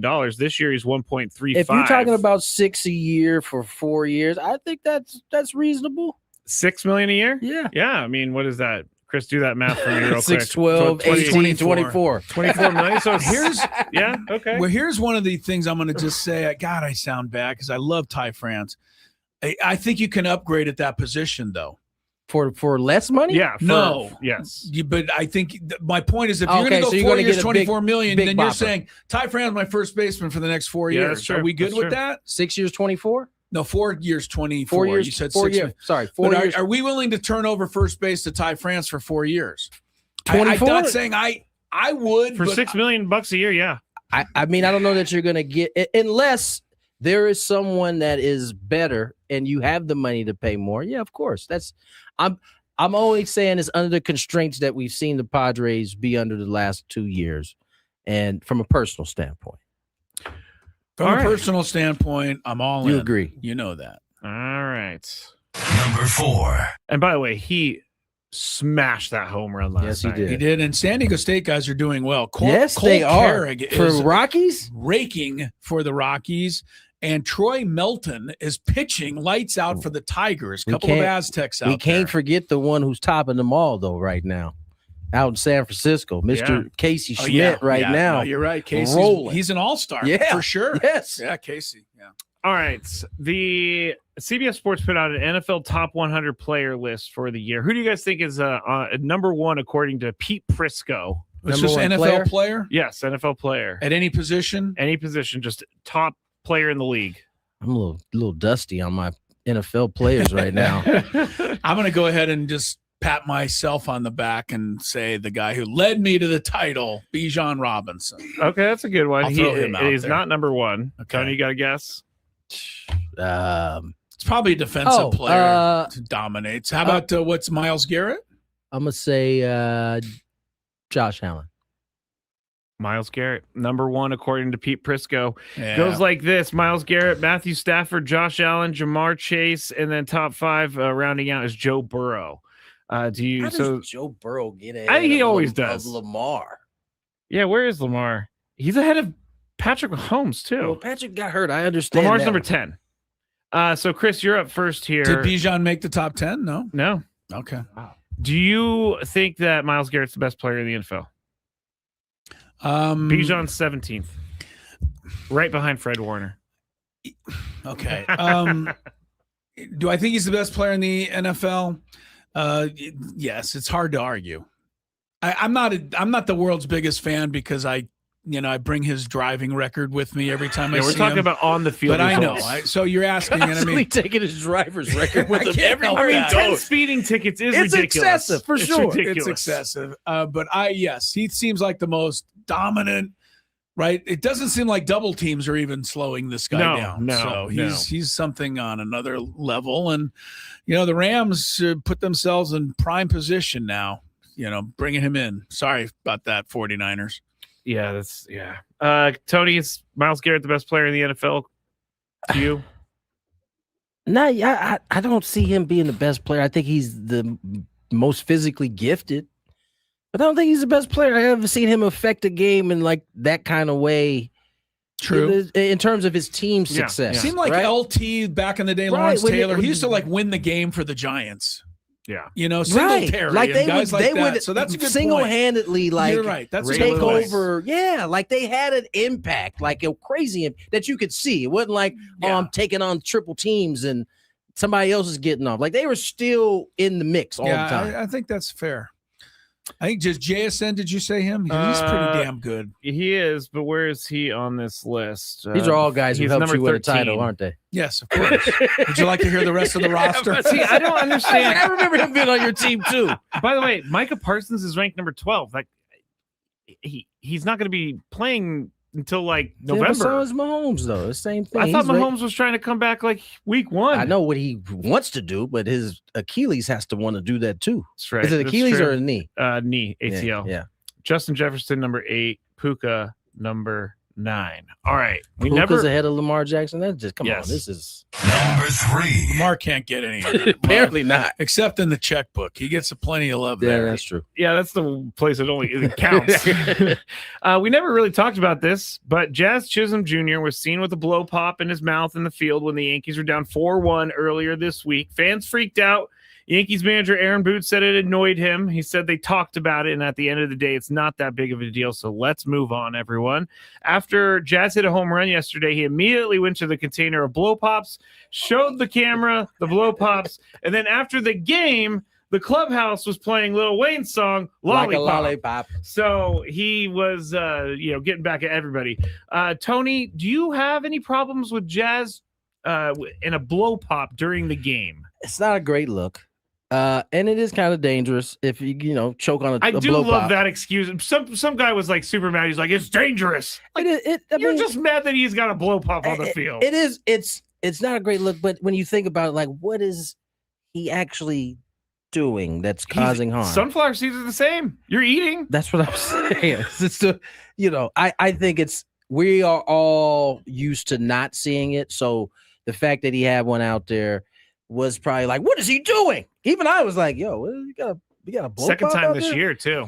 I thought Aaron handled it right. Yeah. He made it known. Him and Jazz talked about them having a discussion. He's not going to do it anymore, but we like to blow things out of proportion, I think. Yeah, the fans did this one big time. They were mad when they were losing. Would they have had 4-1. the same reaction if they were up team's in 4-1? first place. It doesn't matter. This is New York, man. Chris, do you have any problems with this? Well, of course you think I'm going to because I'm the old man. Yeah, But no, I it's not don't. because you're the old man. It's because you're the one who has problems with this. Yeah, no, I don't on this one. I think Chisholm is kind of a showman, and I appreciate that at this point. We everybody else goes out there and goes about their job. Chisholm entertains, and frankly, if you're gonna have a problem with this, I mean, would I rather have a guy with a blow? What is it? Blow pop. Yeah. My goodness. Would I rather? No one go back and look at my face. Get a little concerned. No one go back. I'd rather a guy out there with a lollipop in his chew. mouth than a big mouth of chew. Yeah. I mean, Isn't nobody that seemed, so funny though, right? Chris? Nobody seemed to care about that when guys were just I all mean, over the they yard. had it all over their lip. They Everywhere. had it, and no one cared. And not only that, that was giving off an image of something that's Right. dangerous for the people, the kids watching. And you still will see it occasionally. You still You see a see it few far guys. less, but Yeah. still occasionally see it. Yeah, I And do see a no big one says a word about it. This guy's got a blow pop, and Yeah, that seemed like a wrong reaction. But Aaron Boone's right. Just say, look, it's not the best look. Let's move on. I do like it that John Boy was the one who asked him the question. He was like, what are you just letting them do whatever they want down there? but that's part of it though, right? The thing I love about John Boy is they ask questions that they're feeling from watching the game. Yes. So they're real questions. They're real questions. But in the big scheme of things, I wish Aaron would have countered with, do you care that some of these guys got tobacco in their mouth as they're out there playing? That would be a good comeback. Is it how much different is it? Yeah. You know what I'm saying? On a scale of 1 to 10, Jazz with a blow pop on the field Real quick, is very low. Funny important about things. Jazz. Did you see him take that foul ball in No. the men's region? Oh, yes, I did. He had to come out of the game. Oh, boy. It was I bad. could imagine. Foul ball bounced It was up, bad. and he's got those baggy joints on. Yeah. and it caught him, and he was down. I thought at first he was faking, but No. when he came out the game, I was like, "Oh, this is serious. real." That is serious. I saw that, and it It makes me it made my stomach hurt. I'm not gonna lie. Man. Who All was right. the NBA player that was enjoying a hot dog on the bench while they got taken I know out Mark of the game? Sanchez did it when he was with the Wait, you Jets. said NFL or? Oh, I said NBA, but yeah, you remember Sanchez did that. I think an NBA guy did it. He was out he of was the game enjoying too. a hot dog. What happened? Mark Sanchez. It was like the fourth quarter. They were winning by a lot. He was out of the game, and he was eating a hot dog on the bench, and people were really mad about that. Yeah. I don't know why We get people mad at so a lot of stuff. Yeah. Number 2. The guy won the game. Let him eat a hot dog on the bench. A new member of the Mountain West Conference, North Dakota State, has been cleared to bypass the division-changing penalties, which is waiting a year to be bowl eligible in Division 1A. In other words, the Bison don't have to wait at all and are now eligible for the Mountain West Football Championship game and postseason bowl games, including the college football playoff. Chris, do you think this is do you think they should have taken away the year wait? That was a really poor way of answering that Well, is question. this for good? Like, is this every team now, or is this just a No, it special seems like there was a dispensation for them? special dispensation. Okay, well, then I'm not a fan. Okay. Well, I don't know what they did unless I don't know enough. No, that's it. I mean, to me, the right decision would be to take away the rule entirely. It was a dumb rule. Thank goodness you we got that 2 one. minutes You left. could have got that one off. It wouldn't have been Yeah, no that's harm. fine. Yeah, that's fine. It was a dumb blow pop of a rule. Tony, do you think they should have made them wait the year? Do we have any rules anyway? Like, what difference does it That's make? a really Do we good have point. any rules It's a anyway? really good point. Why does it matter if they waited a year at this point? They almost let a guy who bet on his own team Right. play They football. were about to let it happen. So no, yes, they should let the North Dakota State come North in. Dakota. North Dakota, come on in. Number 1. So Tarek Skubal the other day got really mad Yeah, at he someone for It was the White Sox. yeah, because they were relaying signs to batters to the point where John Boy did a video and he was using lots of F words in this video. My thought about this is, like, why are pitchers so uptight about this? Tony, do you think pitchers overreact to stuff like this? To guys giving signs away? No, but the recourse used to be fine. I'm going to hit you. Yeah. And so you can't do that anymore. I don't think you can do it anymore without there being a major consequence. So all you're really left with is cursing out the dude across the way when you figure it out. Yeah, when Don Drysdale retaliated and hit you, everybody said, "Hey, good, you deserved You it. deserved Now it." get up and go take your base." Real quick, the incident in Baltimore. I don't know if I shared this with you guys when they hit Bogey. Oh yeah, their manager did just that. Basically, was like he came to the defense of the Padres and Yes, why he they did. did it. He did, and the people in town were furious with him. Oh, they didn't like. They didn't like were it at all. unhappy, huh? But it was the truth. That is how you teach your guys how to conduct it. So when it happens to your team, you know how they're going to respond accordingly. And I think, when it's your team, you feel like you need to have. I mean, I remember a time here where people were like, "When are we going to hit somebody?" Yeah, that's true. It was We aren't hitting anybody. When what was it, Anthony Rizzo? Everybody Slid was in the waiting. home. Yeah. So- that whole thing. Glad we've moved all past right. that. That's it. We got Will Wagner tomorrow for Friar Friday. Padres, Dodgers. Should be Thanks, fun. guys. We got the roundtable coming up, the roundtable replay, and then Scraby Show at 6 p.m. So stick around.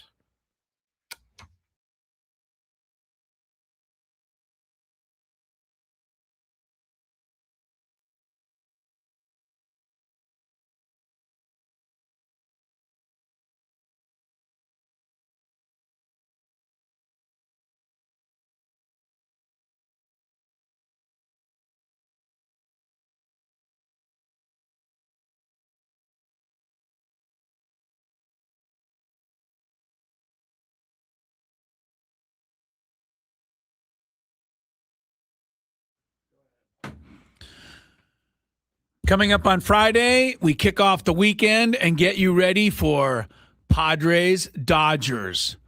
Enough said.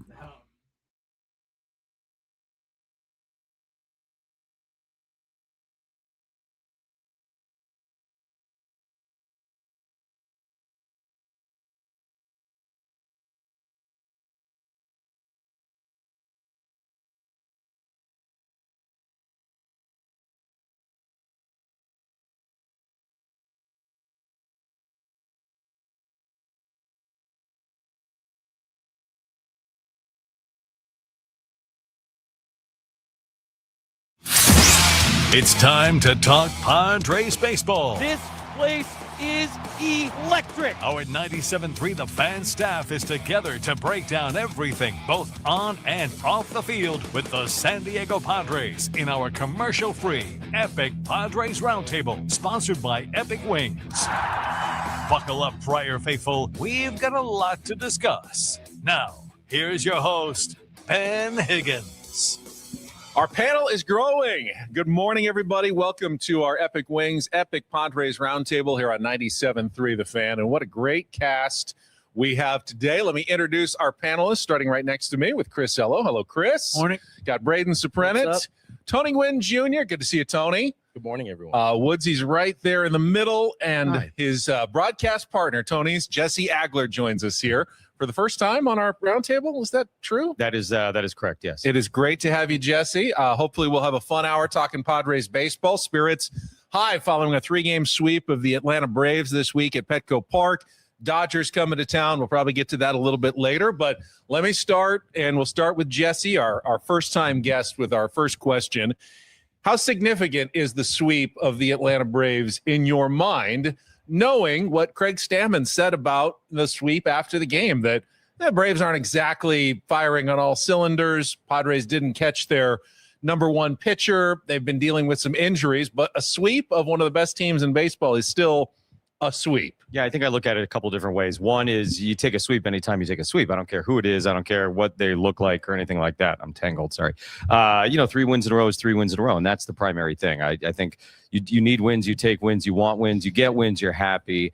And then really deeper than that, and Tony and I talked a lot about this the last few days, feels like this offense is starting to kind of get going a little bit. And whether that resulted in a sweep or not, if you kind of step back from the immediate results, I think that's kind of critically important right now. And so, like, those are the two things I look at. Whether it was Chris Sale or J.R. Ritchie, it's that, we've seen the offense make progress, really going back to the weekend against the Rangers and really continuing through the Braves. I know you had the 1-0 game, but you're seeing signs of life from the offense that we haven't seen in some time. So you throw in 3 wins. To me, that's what matters. Whether you want to talk about the Braves having the second best record in baseball, or you want to talk about whether they're hurt or not, whether it's a sweep or not. To me, that's a little bit secondary.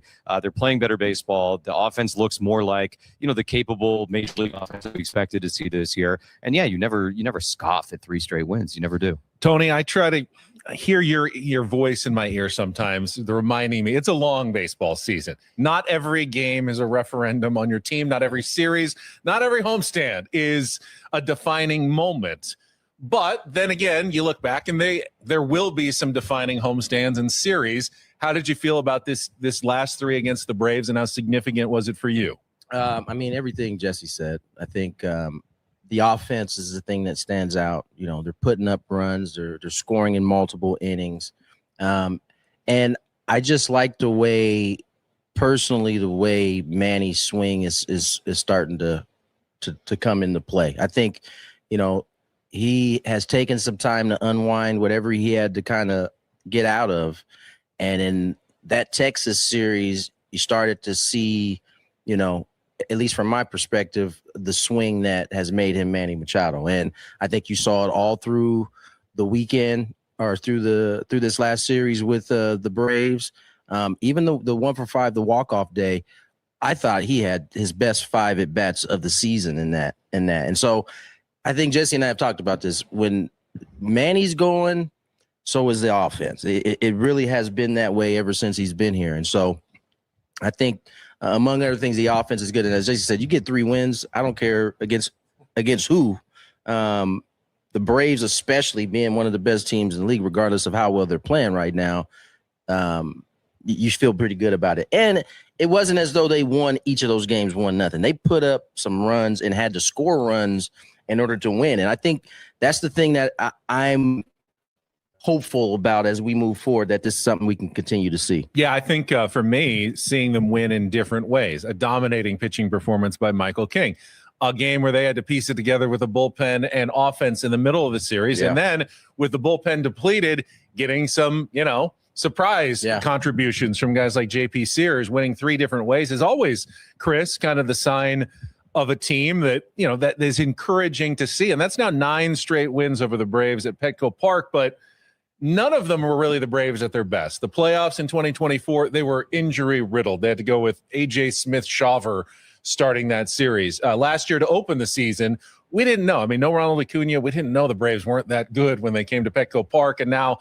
they kind of hit here, losers of, I think 9 of their last 12 now, and not firing on all cylinders and not healthy at all.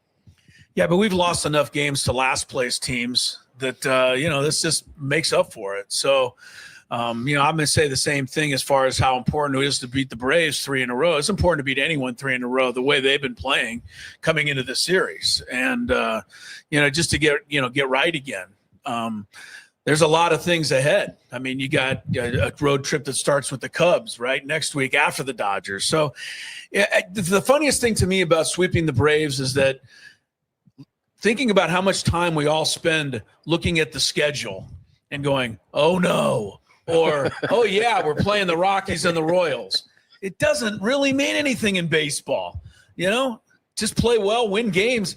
Your opponents don't mean much. I was looking it up today. The Padres are 12-6 against first-place teams this year, but they're also 13-6 against last-place teams. So I guess they're not very good against the teams in the middle. But you know what I mean? To me, it's a little arbitrary who you're playing. and Tony said this to me the other day, we caught everybody's ace pitcher the first 2 months of the season. So the fact that we missed Chris Sale, we don't have to apologize for it.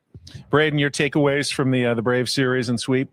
I think it's big for this team. I think it's good. Again, I don't think it really matters who the opponent is. Taking 3 games for anybody against anybody right now I think it's huge for this team that is, struggling in this month of June. But they're 9 I think they're 10-11 in the month of June. I mean, if they go 3-2 their next 5, they have 5 games left in June. They go 500, and they enter July with the exact same place that they were in last year entering July. So I think it was a good series to get back on track.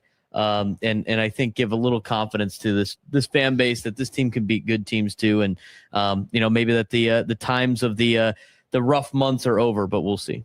Now, Woods, this morning when we got in for our show, said he got 5 minutes of sleep. Feel free to skip him. All right, so I'm going to skip. Great. I'm going to skip you now, but I'm going to come to you to start our next question. It's our Epic Wings, Epic Padres Roundtable. I had some lemon pepper right before the show.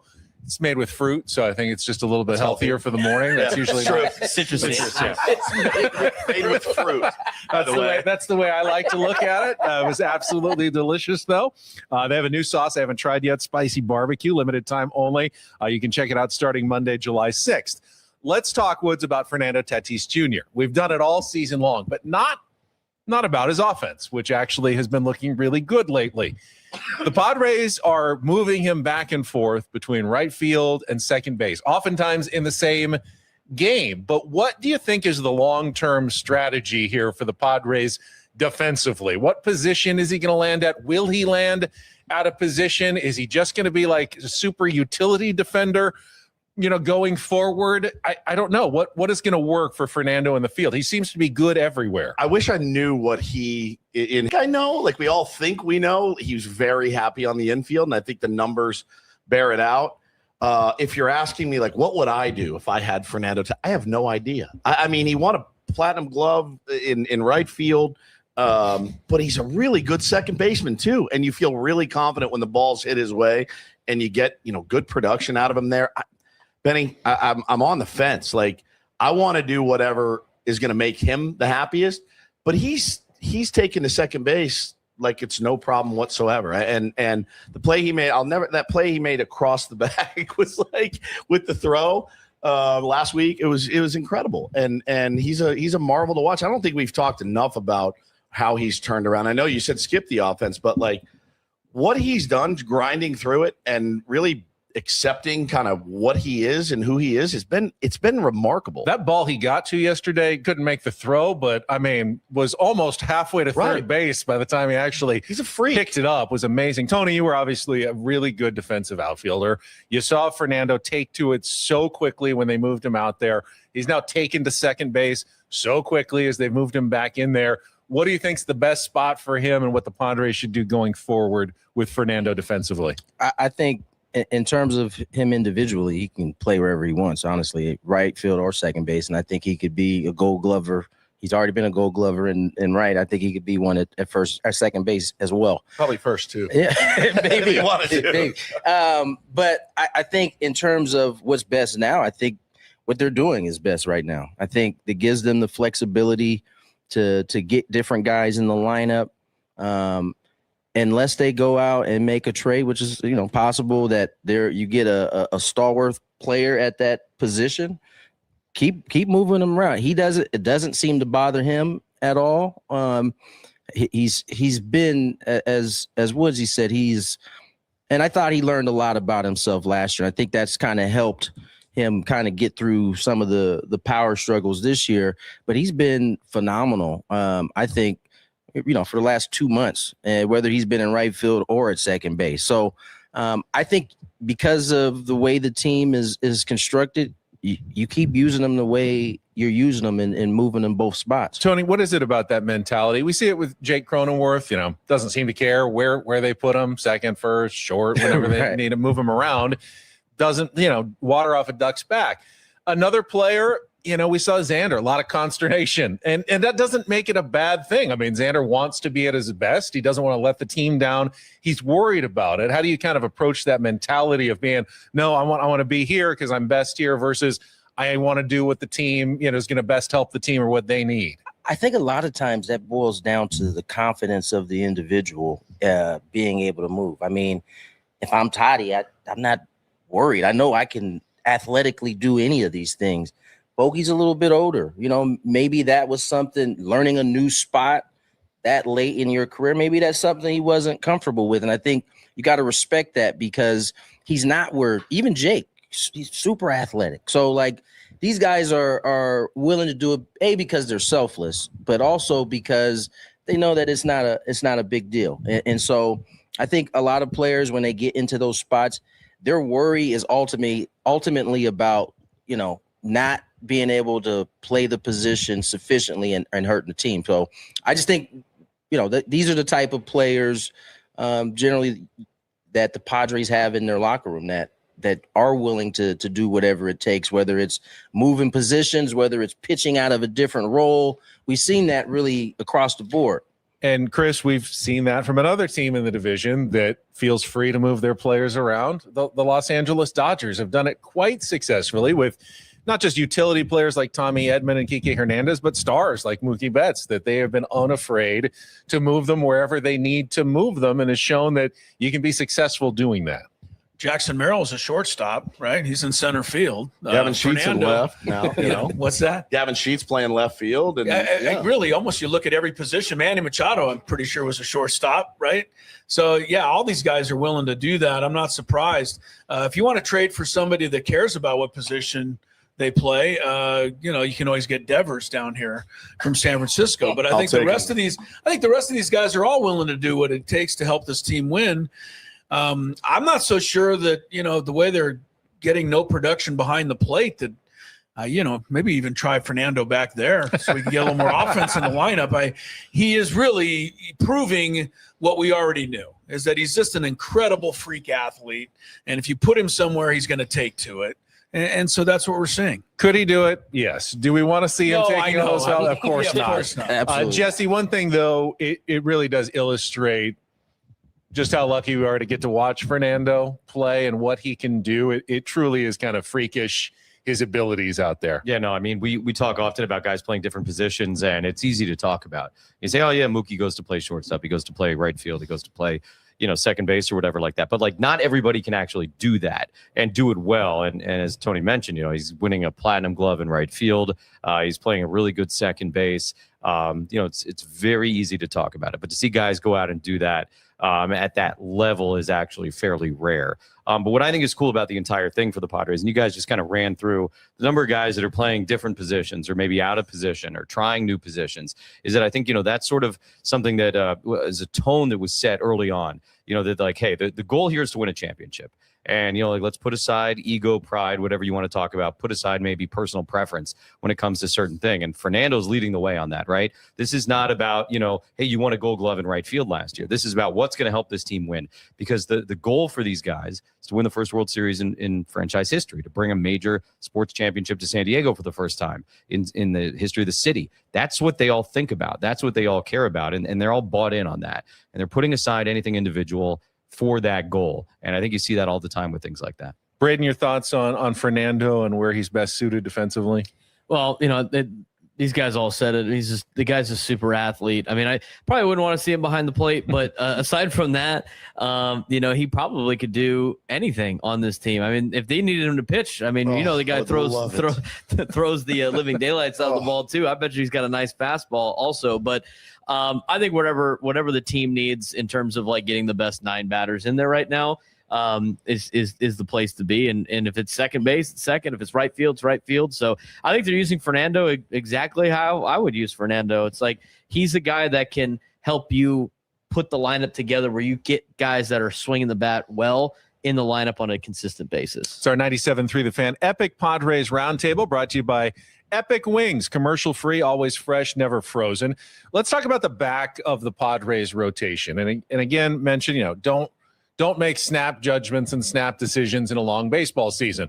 One good start by J.P. Sears does not now mean he's a stalwart at the back of the rotation. Even Griffin Canning, as you know, as hit or miss as he has been, and probably more miss than hit, Jesse, it's still fairly early in his season for the number of starts that we've seen. For those two guys in particular, what do you want to see the Padres moving forward kind of do with the back end of their rotation? And, you see fans kind of chomping at the bit. I see the tweet. They should be canning Griffin, but the Padres don't You wrote have that. Be honest. The Padres don't have the luxury of letting starting pitching get away at this point. I don't think any team does. Yeah. There's not a team in baseball that's like, we don't need that guy anymore. At least a contending team that's trying to win games. Look, I haven't done all the rotation math in terms of, how many games between now and the All-Star break and, who could go what day and everything like that, and where, maybe a German Marquez fits in or something like that. But for me, with the number of games remaining in the season, which I think game 81 is Saturday, so let's say 82 games left in the season then, you need more. You need more. You're going to need more. You keep rolling these guys out there at least a few more times to kind of get a sense of what you've got. Griffin Canning was very good last year before he got hurt for the Mets. It was a real resurgent kind of season. Now, look, if it continues to go the way it's gone, I'm not suggesting he gets important starts in September, because I don't think that'll be the case if he's, still not able to get 3 outs in an inning. But you got to give him the opportunity, I think, a few more times at minimum to go out there and try and kind of refine what he was doing last year. And you can afford to do that. I know it's very easy to be like, oh my gosh, we can't keep running a guy like that out there. You can. Let me be clear. You can. And I get that people hate hearing it's still early, because it feels like it isn't, because I just said we're coming up on game 81. It's still early. And the example that I think is so great to use is 2024. I go on with you guys every Tuesday morning. And I don't know how many times in the last however many years I've said to you, it's still early. And you probably roll your eyes at me when I say that. But like 2024, by the time we got into the playoffs, I think everybody in baseball was saying the Padres are the best team in baseball. Mookie Betts was saying the Padres are the best team in baseball in 2024. Coming out of the All-Star break, the Padres, I believe, were swept by the Guardians in 2024, and they were sitting at 500. And it was like, oh boy, I don't know how we feel about this. And that was coming out of the All-Star break. It was still early in 2024 coming out of the All-Star break. Think about how many things changed between the first series after the All-Star break in 2024 and the first week of October, when pretty much in which they lost 7-0. I think it was. I think they lost the first game to the Guardians. They got shut out, and then they immediately just turned it on and were rocket ship. It was rock bottom, right? And everybody's like, "Oh my gosh, this team is the worst team ever." And then again, by the first week of October, it was pretty much assumed by every person in baseball that this was the best team in baseball. So it's still early. And so you can afford to kind of give another few shots to these guys, because you got to figure out what you've got. No team has enough pitching. No contending team has enough pitching. So I'm all for experimentation for at least a little while longer. Woods, how real was JP Sears? How long can they stick with Griffin Canning? And do you want to see guys like Johnny Brito or Matt Waldron or German Marquez return and get more chances in the rotation? When I access my brain and the thoughts that I've had watching games sometimes, I think there'd be like 3 guys left on the roster if I was in charge. In the middle of watching it, like, all right, he's out. Kyle Hart would be pumping gas somewhere, right? If I really acted on my thoughts sometime. Yuki's back in Japan. Yeah, 100%. Like we'd have a 3-man roster, right? Pretty much at this point. So and I don't even know Manny would be on that. Who's the better question? So who are the 3? Who are the 3? Samad Taylor is Samad Taylor, Fernando Tatis Jr., and Mason Miller, and Adrian Morejon, 4. But no, Benny, I have to trust in. It's hard for a fan base to do it too, because you have to trust that they're also trying to win games, the players and the front office. They really want to win games. They do. And I can't for the life of me think that they'd be like putting a guy out there over and over that didn't have at least something that they could build on positively, right? There's something in there that Ruben sees or AJ sees and Stammen sees and Fritzy sees. Like, I trust those guys.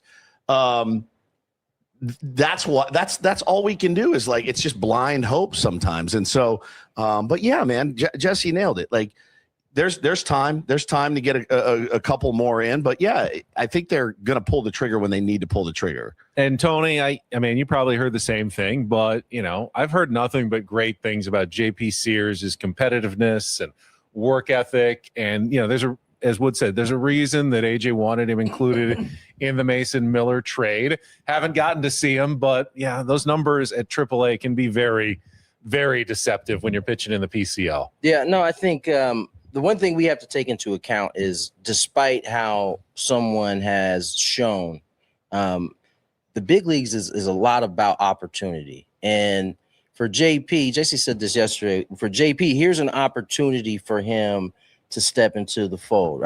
We go back to when we traded and got Martin Perez a couple years ago.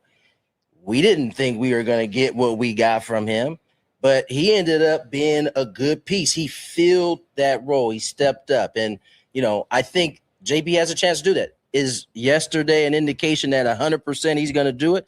No, but it is an opportunity. He did step into it. So now the Padres have to assess whether they're going to give him another shot at it. And so I think Jesse's exactly right. These are not only do they have time, but they have to, because there's so much season left. You got to cover those innings. There's going to still be starts where Michael King only goes 5. The bullpen has to cover. So you need these arms. And I think one of the things that's going to end up being an underrated thing that AJ did was how many arms he ended up getting to kind of get through this season. Germán Marquez at some point, I'm guessing if he's healthy, is going to have another shot in the rotation. You're going to need those innings. And until we get to that August deadline where you can kind of, fortify your whole squad the way you really want to, these are must-haves for the Padres. And not just the Padres, for all organizations that have a staff and trying to get through 162. Yeah, Braden, and baseball is funny because Griffin Canning, didn't have it on Tuesday, but I always think back, and if that, Rowdy Tellez single that scored 2 is a one-hopper to Tatis and it's a double play, he gets out of the inning, he may stabilize and, go 5 or 6 and give up a run or 2. Baseball is just weird that way, and I don't think that means that he doesn't deserve another opportunity in the Padres rotation. Quite frankly, they're going to need him still going forward. Yeah, and I was ready to pile on Canning too. I mean, you can't have a 7.38 ERA for the entire season and on any team, and keep rolling that guy out there. As Jesse mentioned, like long term, if this continues, it's going to be a problem. But I looked at like his metrics from just the 2/3 of an inning, like in all of his pitches. He actually got a B grade on his stuff for his last outing, which honestly shocked me when I looked at it. It's like he still has pretty good stuff. That's that, I think, that piece that Woods was talking about that you can build off of. It might have not looked that great on Tuesday, whatever it was, but there's still something there that the Padres are obviously interested in honing in on, and these guys are all right. I mean, like, you need arms, and anybody that can give you innings is going to be a benefit to your team. Hopefully they can get him out of this kind of funk that he has been in. Chris, I never got to see you pitch at San Diego State, but when I imagine it in my mind, I think like JP Sears minus 20 miles an hour. Is that about right? Got competitive, curveballs, occasional mix in a fastball, just not with the velocity. You think that many people hit deep fly balls against me? Wearing out the third baseman. Yeah, I wore out the third baseman, hard ground balls. Yeah, JP Sears is a fly ball pitcher, right? And I mean, most of the outs he got last night were fly balls. And I think that's why AJ got him, because he felt a lot of his fly balls would stay in Petco Park. And it worked last night. So, I'm confident that, we give him a couple more shots. As much as I totally agree with all of your things you said about Griffin Canning, the one thing that Braden said that that leads me to this is you need guys that can give you innings right now. Well, he can't give you innings right now. It's been at least 2 or 3 times that his terrible performance has shot the bullpen for the next 2 or 3 games. I don't know how many times more you can take that risk. They were very fortunate that JP Sears gave them what they gave them. Tony and I talked about it yesterday. He was kind of going to be a sacrificial lamb last night. They couldn't have taken him out of the game early, even if they wanted to, because of Griffin Canning. And I don't know how many more because of Griffin Canning's this staff can absorb. Griffin Canning might be okay. I don't know if the rest of the staff is going to survive 3 or 4 more Griffin Canning starts. Certainly not like that. I don't mean to pick on it, but I just think for the good of the team, I think he's got to get it back together in relief over the next little while, because I can't worry about messing up my bullpen. It's our Epic Wings, Epic Padres Roundtable. As Jesse mentioned, Game 81's coming up on Saturday. We'll save like a full first half review more for the All-Star break on this show. But since we are at the midway point, and someone in the chat said, you're going to ask this question, Tony's going to roll his eyes. But I think expectations of fans are important, Tony. And when you see them sitting here 5 games above 500, and you thought what you were going to see when the season started in spring training, is this team better, worse, or about what you thought they would be through the first half of the season? For me personally, Yeah. I think they're worse than I thought they would be. Okay. I think no, they're right about where I thought. I know they'd it's be. a tricky I think they're right question. about. I think the 3-game sweep puts them right about where I thought they would. Where I thought they would be. This is a team that I think has, despite the lack of offense, has probably overperformed from that standpoint. Being able to have the wins they have, despite your best 3 guys. Actually, I can't and keep including Toddy in this. I think the 2 of the 3 guys not really being, the players that we've seen them be the last, couple seasons. I say they're right about where they are. And I think there is room to grow as a ball club as this offense, I think, starts to turn the corner. I mean, you can even separate it. The offense is much worse than I thought it would be. The bullpen is kind of what I thought it would be, but I thought it would be really, really good. And Braden, that kind of leaves you with the starting pitching, which I was worried about at the start of the season. I'm still worried about now, but is actually, if you really look at it, has probably performed better than I expected through the first half of the season. Yeah, and I think a lot of this Walker Buehler has been a lot better than we all anticipated. I mean, when the Padres went out and signed, Buehler and Marquez and, Canning and Giolito and all these, they just loaded up on arms. You were kind of hoping one of them would kind of stick. I mean, deep down, we probably hoped that all 4 of them would be studs, and then you wouldn't have to worry about it, and you'd have a good rotation. But the fact that Walker Buehler has completely reinvented himself and is giving you almost like a number 2 to number 3 of the rotation kind of production his last like 8 or 10 starts, whatever it's been, is truly remarkable. But considering all the circumstances of what this team has gone through so far to this point, I think it's great that they are right where they're at. I honestly, and I agree with Tony, like at the beginning of the season, not knowing what the season was going to look like, they're kind of right where we thought they would be. I mean, we didn't think they were going to come out and be toe to toe with the Dodgers. We didn't think they were going to be lousy, right, and just be like under 500. I think they're kind of, with this sweep, I think they're right where we expected them to be record-wise. Woods, if we had known at the start of the season that Nick Pivetta would be missing most of the first half, Joe Musgrove wouldn't have pitched, Michael King has had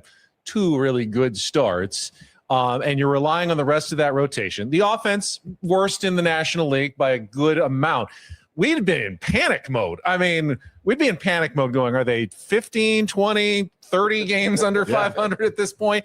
No, they're 5 games above 500. Yeah, and other teams have faced less hardship and are playing worse than the Padres. You know what I mean? The Padres have been hit pretty hard this year, and the 3 guys not performing for such a long stretch, the patchwork rotation, the bullpen's been awesome. They're always awesome to watch. But injuries, losing Laureano, Cronenworth, the catching core for an extended period of time. It is crazy, and the expected win-loss record is different than what the actual win-loss record is. So they are actually outperforming right now.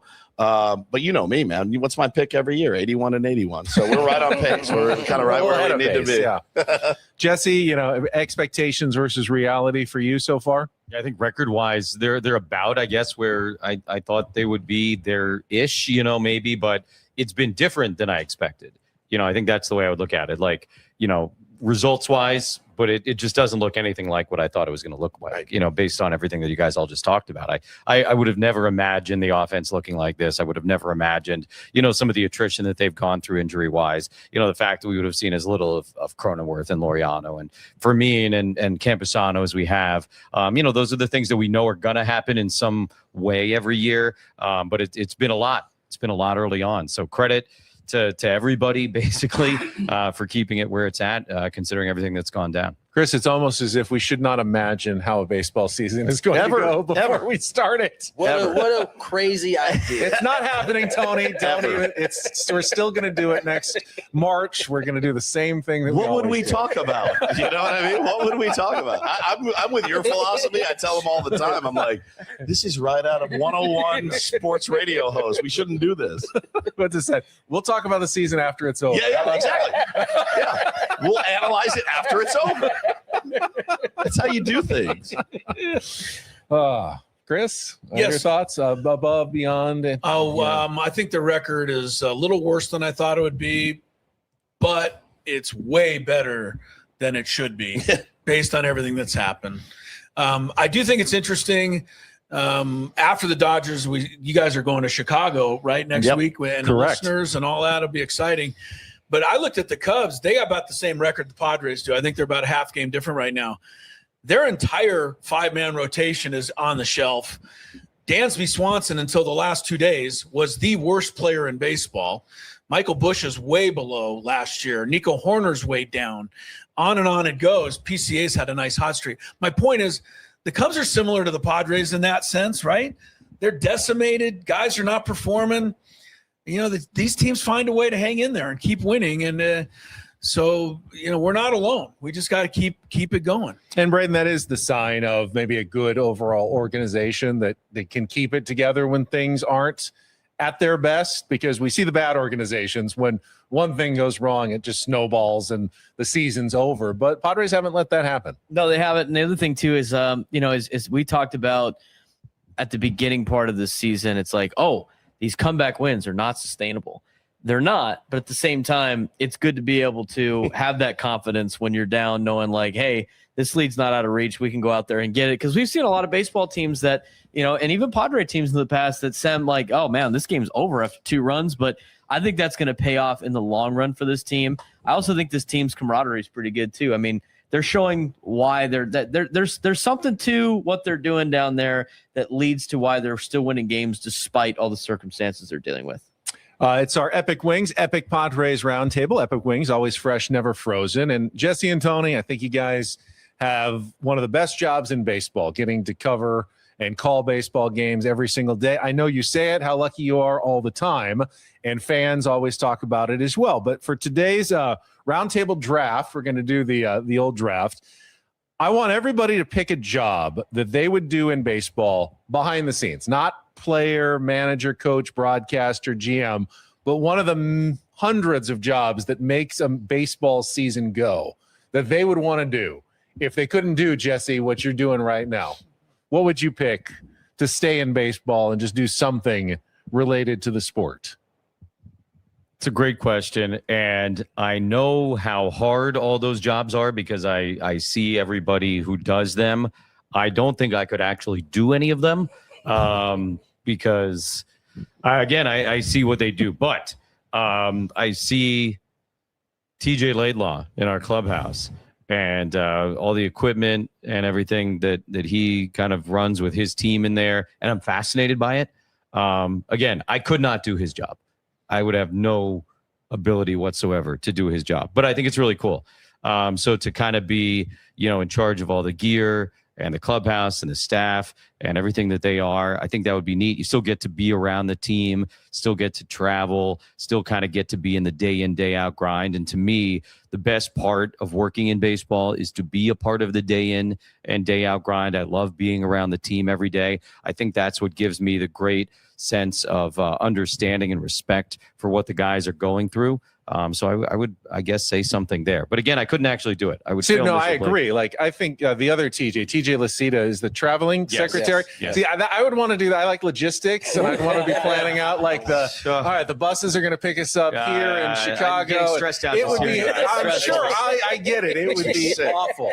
Woods, what about you? Oh, I'd be want to be the clubby. I am San Diego's concierge. I'd like to be the concierge for the San Diego Padres. I'm in there. I mean, it's late. You're staying late. You're cleaning shoes and stuff. But like the end of the year, they get that playoff bonus. Everyone comes up, takes care of you. You're with the guys. They kind of treat you like one of the guys from what I've seen. No brainer. Clubby. Braden, what would be your choice? So what were the ones you couldn't do? A broadcaster? Like, any of the really four, like player, coach, broadcaster, GM. Okay. Assistant GM. Well, because I was thinking about like a scout would be kind of fun. Yeah. I mean, now you wouldn't be with the team at all. You'd be out on the road. You'd be all over the place. I think, with my connection with coaching high school sports, I think it'd be cool to be a scout, go and look at all the college teams, all the high school teams, help AJ Preller and company find talent at the next level. I think that's kind of a cool unsung hero job that is out there. Chris, what about you? What's your behind the scenes baseball job of choice? Well, I like a lot of it, what everybody said. I do think traveling secretary would be next to impossible. I do remember, I don't know if you know this name, Jesse, for the Atlanta Braves, his name was Pete Van Wieren. He was a broadcaster back with Skip Carey and Ernie Johnson, but he became a broadcaster along with his traveling secretary duties. Oh, my God. Could you imagine doing both of those things? No. Like if you were the traveling secretary and the play-by-play, that's how baseball's changed. Absolutely not. Incredible. No, you didn't eliminate this position, so I'll go ahead and collect all the money at the end of the day. How about owner? Oh, that's a good job to have. Very behind the scenes. Not a bad choice, actually. Yeah, I'll take behind the it. scenes, Not a bad isn't it? choice. Super Tony, behind the scenes. you got to grow up seeing a lot of those guys in the Padres clubhouse with your dad, and then as a player, you saw what it goes into just getting those guys on the field every day. If you couldn't have been what you were and now are now, what would you have done? First of all, being a clubby is a great job in terms of like those people are like they make that whole thing go Revered, right. yeah. Like I'm still like Tony Patrica is still like an uncle to me, right? I grew up in the clubhouse when he was kind of running the clubhouse, and so I love those guys. But for me, it'd be a major league scout, and that covers going to see the teams that you're going to play and or teams that have guys that you may trade for. I think that would be great. I'm still in the big league park, get great seats. And I get to watch baseball like all day long. I get to watch different teams too. I think that would be pretty cool to bounce around, see different guys, get to follow a Mike Trout for a while if he's on the radar to be traded, something like that. I think that job would be great. I'll note, none of us pick trainer. We don't want to be doing all the rub downs and everything necessary. And none of us took media relations assistant, or none of us wants to deal with us all year long in that job. Let's say as we're hitting in there the second half of the show. I also don't want to be in media relations because I ran into Darren Feeney at the Dallas airport Sunday. He was the first guy booted off the plane home. Why? Because they had too many guys to fly home. Oh, no. So Darren got kicked out. He had to fly home with me commercially. Oh, no. So that's another reason I don't want to be in the media relations. Sorry about that, Darren. No. That's got to be the worst feeling. You think you're going on the private. You're going home. You made it. And then you didn't make the cut. Oh, that's got to be. That is the life. That happens. Right? Like, I didn't know that happened. In this case, the Padres had guys they had to call up because there were some guys kind of on the fence there. Yep. And so, that's players gonna get a seat. I can guarantee you that. Yeah, I was surprised to see Darren at the airport, but I've been a lot more surprised to see Xander Bogaerts by himself. All right, let's do a little rapid fire here. Again, middle of the season, wild card race is very tight in the National League. It'll play out over the next couple of months, but we're gonna just do pretender or contender. I'm gonna shout. I'm gonna give you a team name. Just kind of shout out what we think, and then I'll call on one of you to elaborate. Philadelphia Phillies. Contender. Anyone disagree with that? No, I don't. All right. Woods. They're going to win the East. Contender, It's pretty obvious why they're contenders. Yep. All right. Let's go to the St. Louis Cardinals. A little dicey, right? I'm all iffy on them. Pretender, I think. I just feel like they're very young.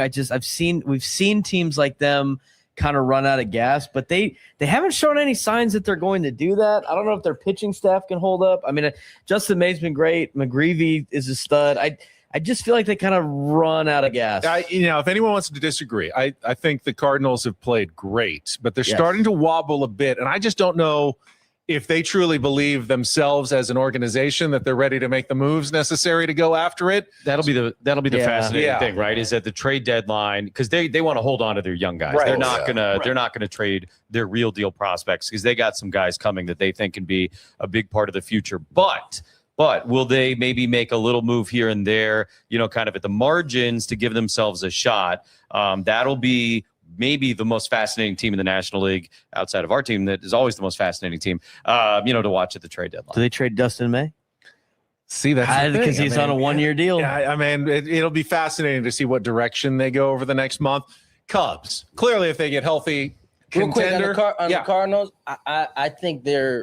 I think I'm gonna say pretender only because I don't think the margins I don't think will be good enough to get them in that division. I think I think the National League is too good overall that I'm gonna say they're a pretender.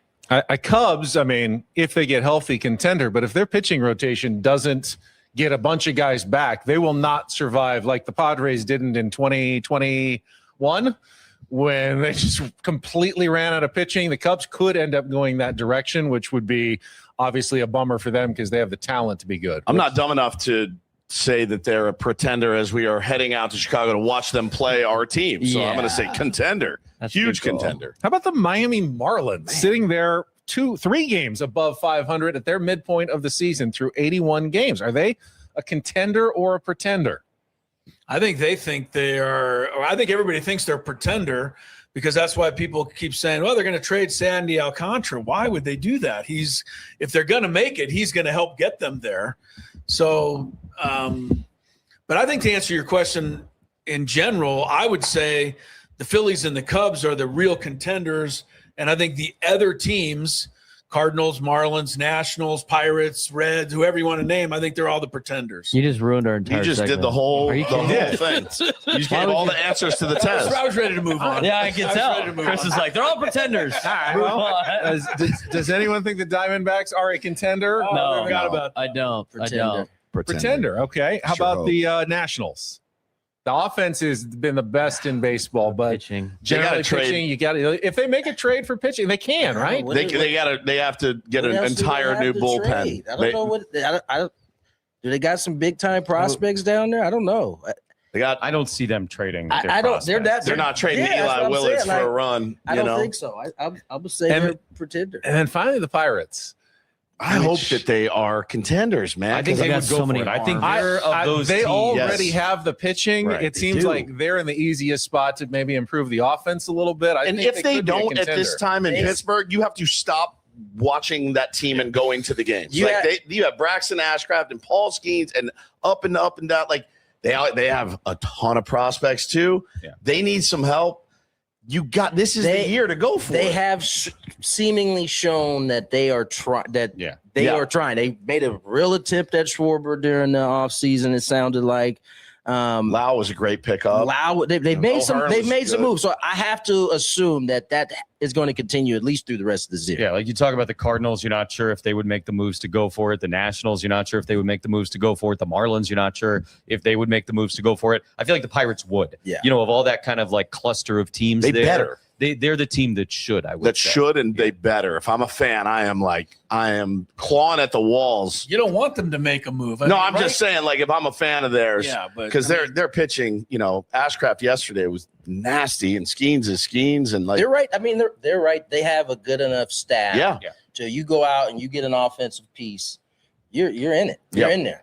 All right, 7th inning stretch time, getting near the end. It's our non-baseball question on our Epic Wings, Epic Padres roundtable. And since we just celebrated Father's Day, I thought I'd get a little sentimental and give everybody who wants to, you don't have to, but just a chance to say something about your dad here. And I will start with my dad, Steve Higgins, who has been just so supportive of me my entire life. But one thing that people might not know, he had a friend named Peter Jensen. He used to write for a bunch of magazines, including San Diego Home and Garden, was a columnist. And he once took him to a Lakers game, went up with him, and they got up there. And Peter was so struck with my dad, he wrote an entire column about him called The Man Who Always Said Thank You.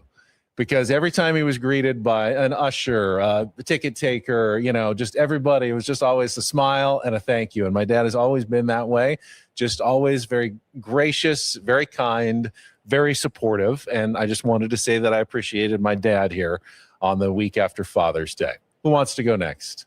I met your dad. He was He wasn't all that polite. Play golf with him. He'll give you 6-footers. Yeah. He'll give them to you so he can keep the thing Down going. on me like, what are you doing here? No, totally not true. I'll go next. My dad, gave me the strength to believe in myself and to figure things out on my own. And I always appreciated that. One thing I will say, he was the biggest fan of my pitching, and he always found himself. You remember the old backstops they used to have in high school fields? Yeah. He would get in that last corner spot with the fence and the backstop. So it was basically when I looked into home plate, I saw catcher, umpire, my dad. Yep. But he never made any emotional, nod to me. He just felt like he trusted me out there. My dad was like that too. When And I I just pitched, think very that stoic. it was important to me. No reaction. He was there, but he wasn't getting too excited one way or the other. He believed I could do the job. So I appreciated that. Who wants to go next? My dad, great. He's the epitome of what, a man and a dad should be all the time. I mean, from his, how he worked from his family as a construction guy up into being a structural engineer, and then taught that work ethic to me, my brother, and my sister. Having that coach mentality too, coaching high school football here for 40 plus years. There was a lot of like being on you. But he taught me how to be such a great person. And, that's my dad. And I know my brother and sister feel the same. So, I'm going to see him later tonight, for dinner, but, my dad's a great guy, and he's done so much to make my dreams come true, and a lot of sacrifices for my family. So we definitely appreciate that. Woods, you threatened to cry. Yeah, I during probably this will. segment. I haven't slept, so I'm emotional. No, I think my dad, the lesson is, he never gave up on me. And he's seen me at my lowest. I told you. Damn it. That's it. That's all I got. It's all right. Jesse? My dad was is a baseball nut, and I think if not for that, I wouldn't have become the baseball nut that I was and am, and if not for that, I'm not doing the job that I'm doing and the job that I love. And so, kind of giving me that obsessiveness at a very young age, and sort of the belief that you could go get that job, that 30 people have, 60 people have, whatever you want to say. That he and my mom both, kind of said, yeah, you can dream like that. So it's very, very important to get to where I am. Tony, we all feel like we knew your dad. Some of us were lucky enough to actually get to know him a little bit, but you obviously have a different perspective. Yeah, I think the one thing that you guys have kind of all mentioned is that they instilled a confidence in you that you can go out and conquer the world. My dad was no different.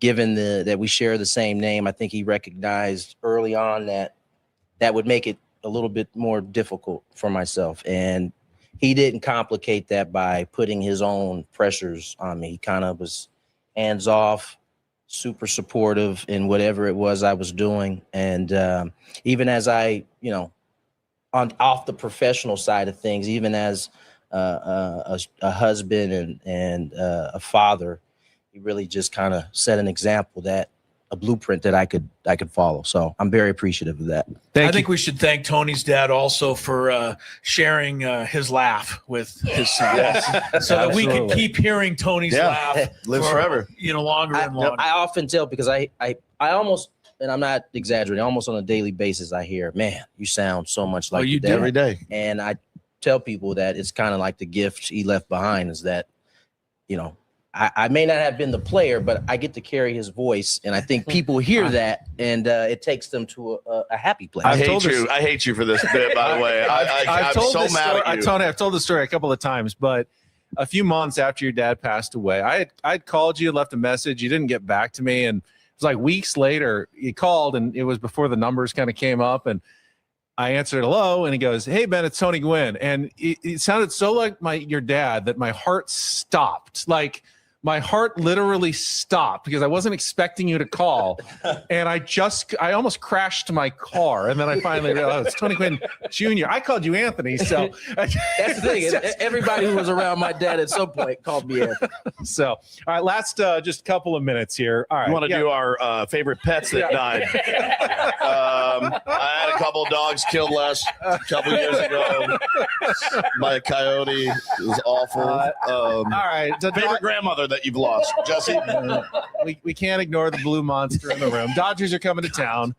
I don't think it's actually that big of a series. Like, we usually make such a big deal about it. It's a big series because it's the next series for the San Diego Padres.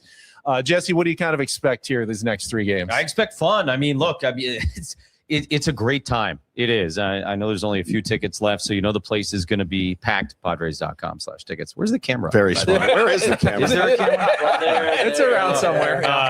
It's cool. Like, I'm not going to pick on the Marlins, but like, if this were the Marlins this weekend, we'd be like, yeah, it's going to be fun. But this is different than that, right? We all know that, and so it'll be rocking, it'll be loud, it'll be crazy, it'll be a lot of fun. You can play 7 games against these guys in the next week and a half or whatever it is. So it'll be great. I think it's Sasaki Friday, Yamamoto Saturday. I forget on Sunday. Bueller against Emmett Sheehan on Sunday. Thank you. Bueller against his old team on Friday night. That's what I'm very looking forward to seeing that. It's going to be great. There's storylines up the wazoo. It's just going to be a ton of fun. You'll hear the words measuring stick far more than you want to, the next 72 hours. But like, it'll be fun. It'll be exciting. It'll be energetic. Put all the storylines aside, in terms of what this means and everything like that. It'll just be great, exciting, fun baseball between 2 good teams. Tony, what are you looking at? I can't wait to see Walker face his old team. He pitches with an edge to him that he wants to go out and put his best work together. When you play behind guys like that, like, I always wanted to ask you, it changes it a little bit, doesn't it? Like a guy that's straight, he's a dog, right? And he's chirping and the whole thing. Well, not only is Walker dog, he's starting to feel like his self again. And so that just brings a whole nother layer to it. I think, the fact that we're not talking about it like we typically are, I think we're all learning a little something here in San Diego finally. This isn't the end all be all. But I think Jesse's right, man. This series, at least for the near future, is always going to be a thing when these 2 teams get together. Not only is San Diego and Los Angeles paying attention, but nationally, everybody's paying attention to this matchup. So it should be a lot of fun. We may feel differently after the 3 games. We might feel like we're on top of the world after the 3 games. And that's the beauty of this series and these 2 teams getting together. Yeah, and again, while it's the middle of the season and a lot of things are going to change, a week, if you could win 2 series against the Braves and the Dodgers, that's who you're going to have to go through in October and do the same thing if you want to get where you're going. So, not measuring stick necessarily, but a reminder that in baseball, in a short series, anything can happen. Yeah. And, this is a good chance to go and prove that. All right, we are done. It was a fun Epic Padres roundtable brought to you by Epic Wings. Always fresh, never frozen. Again, spicy barbecue coming Monday, July 6th. You can check out their new Buddy Pack as well coming up Monday, July 6th. 20 wings, 2 sauce flavors, 4 breadsticks, and 2 dipping sauces for the entire panel. I'm Ben Higgins. Thanks for joining us on San Diego's #1 sports station, 97.3 The Fan. So long, everybody. Think you can outsmart me in a sports trivia showdown? Step into the ring for the Midday Sports Standoff.